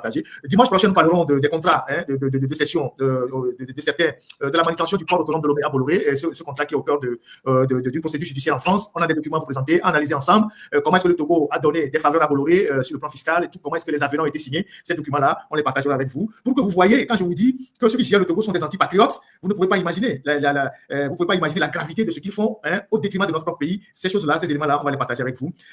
Merci beaucoup, Abdoulaye, Aïcha. Elle me dit que le Togo est énormément cité aux États-Unis dans le vol des voitures de luxe. Et ces voitures sont revendues par les Libanais à Lomé. Voilà. Donc, il y a des rapports aux États-Unis qui indiquent qu'il y a énormément de vols de voitures par des Togolais aux États-Unis et ces voitures sont renvoyées à Lomé et ces voitures sont revendues par les Libanais. Effectivement, Interpol a fait rage dans la région ces derniers temps. Tous ces éléments, je ne sais pas comment dire, ces indicateurs. C'est des faisceaux d'indices, oui, c'est des faisceaux d'indices qui, en France, participent aujourd'hui à mettre le Togo sur la liste rouge des États-Unis. Les États-Unis et tout ça. Donc, voilà ce que j'ai à partager avec vous. Merci beaucoup, notre message. Merci infiniment à notre frère Vitry pour la qualité, la pertinence et la perspicacité des analyses et des documents que nous avons obtenus. Tout le plaisir pour moi. Merci à tous ceux qui sont restés mobilisés jusqu'à cette heure-ci. On était si nombreux dans ce live-là. Et je vous dis merci. Merci infiniment pour la disponibilité. Merci pour le sérieux que vous y mettez. Généralement, quand on parle des chiffres, il y a beaucoup de gens qui partent, mais aujourd'hui, il y a beaucoup de gens qui sont restés. C'est important qu'on ait des outils. On ait des données pour confronter le régime. Et donc, après demain, force sera devant le Congrès. J'ose croire que devant le Congrès, donc l'Assemblée nationale et le Sénat réunis, les députés de l'opposition ne sont pas si nombreux, ils auront le courage de poser des questions afin d'assigner sur la destination que prend l'argent de nos ressources, notamment les phosphates, le clinker, l'or, le marbre, le port autonome de Lomé. J'espère que les députés même du UNIR auront le courage d'interpeller leur champion en disant où passe l'argent du pays, pourquoi nous sommes si pauvres, pourquoi il y a la misère dans le pays, pourquoi on ne peut pas augmenter les salaires, pourquoi on ne peut pas augmenter les conditions de vie des militaires, pourquoi on ne peut pas augmenter les conditions de vie des enseignants, où va l'argent du pays et que Fond Yassingbe, en toute responsabilité, puisse nous dire en tant que Togolais ce qu'il fait de l'argent que génèrent les ressources, les minerais et tout ce que Dieu a mis gracieusement à la disposition des Togolais pour que les Togolais soient des gens heureux sur cette terre-là. J'espère que ces députés-là, s'ils en sont vraiment des députés, ils feront leur travail devant le monde entier. Donc, je vous dis merci. Merci infiniment pour votre disponibilité. Il y a d'autres lives que vous pourrez aller suivre à partir de maintenant. Il y a les manifestations du 8 décembre. Tous les Togolais sont appelés à sortir pour dire leur désapprobation de cette gouvernance-là qui est dans notre pays depuis plus d'une vingtaine d'années. Une gouvernance sans comptabilité, une gouvernance sans reddition des comptes. Il faut que les Togolais se mobilisent pour le 8 décembre. Dans la semaine, on multipliera des lives secteur par secteur pour donner un coup de pouce à la mobilisation. Il y a des conférences qui se tiennent à partir de la semaine prochaine à Lomé. Il y a le CIB, les avocats qui tiennent une conférence à Lomé, malgré que les gens sont en prison en train de mourir, les gens sont en prison en train de faire la grève de la faim, les gens sont là à réclamer justice pour des cas de VIOL et la justice ne bouge pas. Mais les avocats, qui sont des avocats du veuve et de l'orphelin, vont venir à Lomé comme si de rien n'était. On a des gens qui croupissent en prison, en détention préventive depuis 8 ans, depuis 5 ans, depuis 7 ans, et des gens vont à Lomé. Après, il y a les panafricains, les panafricains à 2 balles qui seront aussi là-bas pour aller chercher leur part. Il y a eu un grand sommet du panafricanisme la semaine dernière à Accra, un très grand sommet du panafricanisme. On n'a pas vu ceux qui font du bruit sur les réseaux sociaux. tu portes à croire que les panafricains qui sont sur les réseaux sociaux, c'est juste pour la Russie et contre la France. Mais le sommet du panafricanisme qu'il y a eu au Ghana, il y a eu de grandes célébrités qui sont allées au sommet là. Tous ceux qui font du bruit là, on ne les a pas vus là-bas. Peut-être certainement qu'au Ghana, on ne partageait pas l'argent. Mais comme au Togo, on va agresser les pattes des gens, tout le monde va l'aurer. Donc c'est ça, le panafricanisme des temps modernes. Donc c'est du business, vous voyez. Donc ce sommet là aussi se tient le 8 décembre. On verra bien ce qu'il en sera. Les Togolais seuls ont la décision. Si vous décidez de sortir le 8, c'est à votre profit. Si vous ne voulez pas sortir, bon, la diaspora fait énormément. Non seulement elle envoie de l'argent, le gouvernement a reconnu que l'argent que la diaspora envoie, c'était la semaine dernière, dépasse même l'aide publique au développement. Mais en plus, elle se bat pour les Togolais qui sont à l'intérieur. Quand on casse les abris des gens, on dégage les gens dans les quartiers. Mais c'est la diaspora qui en parle. Mais c'est à cette diaspora-là que les gens disent ah, les gens de la diaspora ne souffrent pas. Hein. Ceux qui sont dans la diaspora, ils ont le minimum vital. Ils se battent pour les Togolais, leurs frères, leurs soeurs, leurs mamans, leurs cousins qui sont au pays. Donc, il ne faut pas rester là pour dire sur les panels ah oui, les médias viennent. Non, c'est vous qui êtes victimes là-bas. Quand on casse les boutiques, on casse les magasins, on casse les trucs, on dégage les gens. C'est les gens qui sont au pays qui sont victimes. Ce n'est pas les gens de la diaspora qui sont victimes. Donc, cette lutte-là, la diaspora la porte pour les gens qui sont au pays. C'est ça le plus important, le message le plus important que vous devez savoir. Donc, si vous décidez de sortir le 8 décembre, c'est à votre profit. Mais si vous voulez rester à la maison, c'est vous qui décidez. C'est vous qui décidez. Donc, voilà ce que moi j'ai voulu partager avec vous. Merci pour ceux qui se sont mobilisés pour ce live. Merci infiniment. Le site du ministère des Mines où vous trouvez les informations, c'est SIGMTG, 3W. Donc, vous trouvez les informations là-bas. Voilà, merci à vous. Je vous souhaite un bon début de mois de décembre.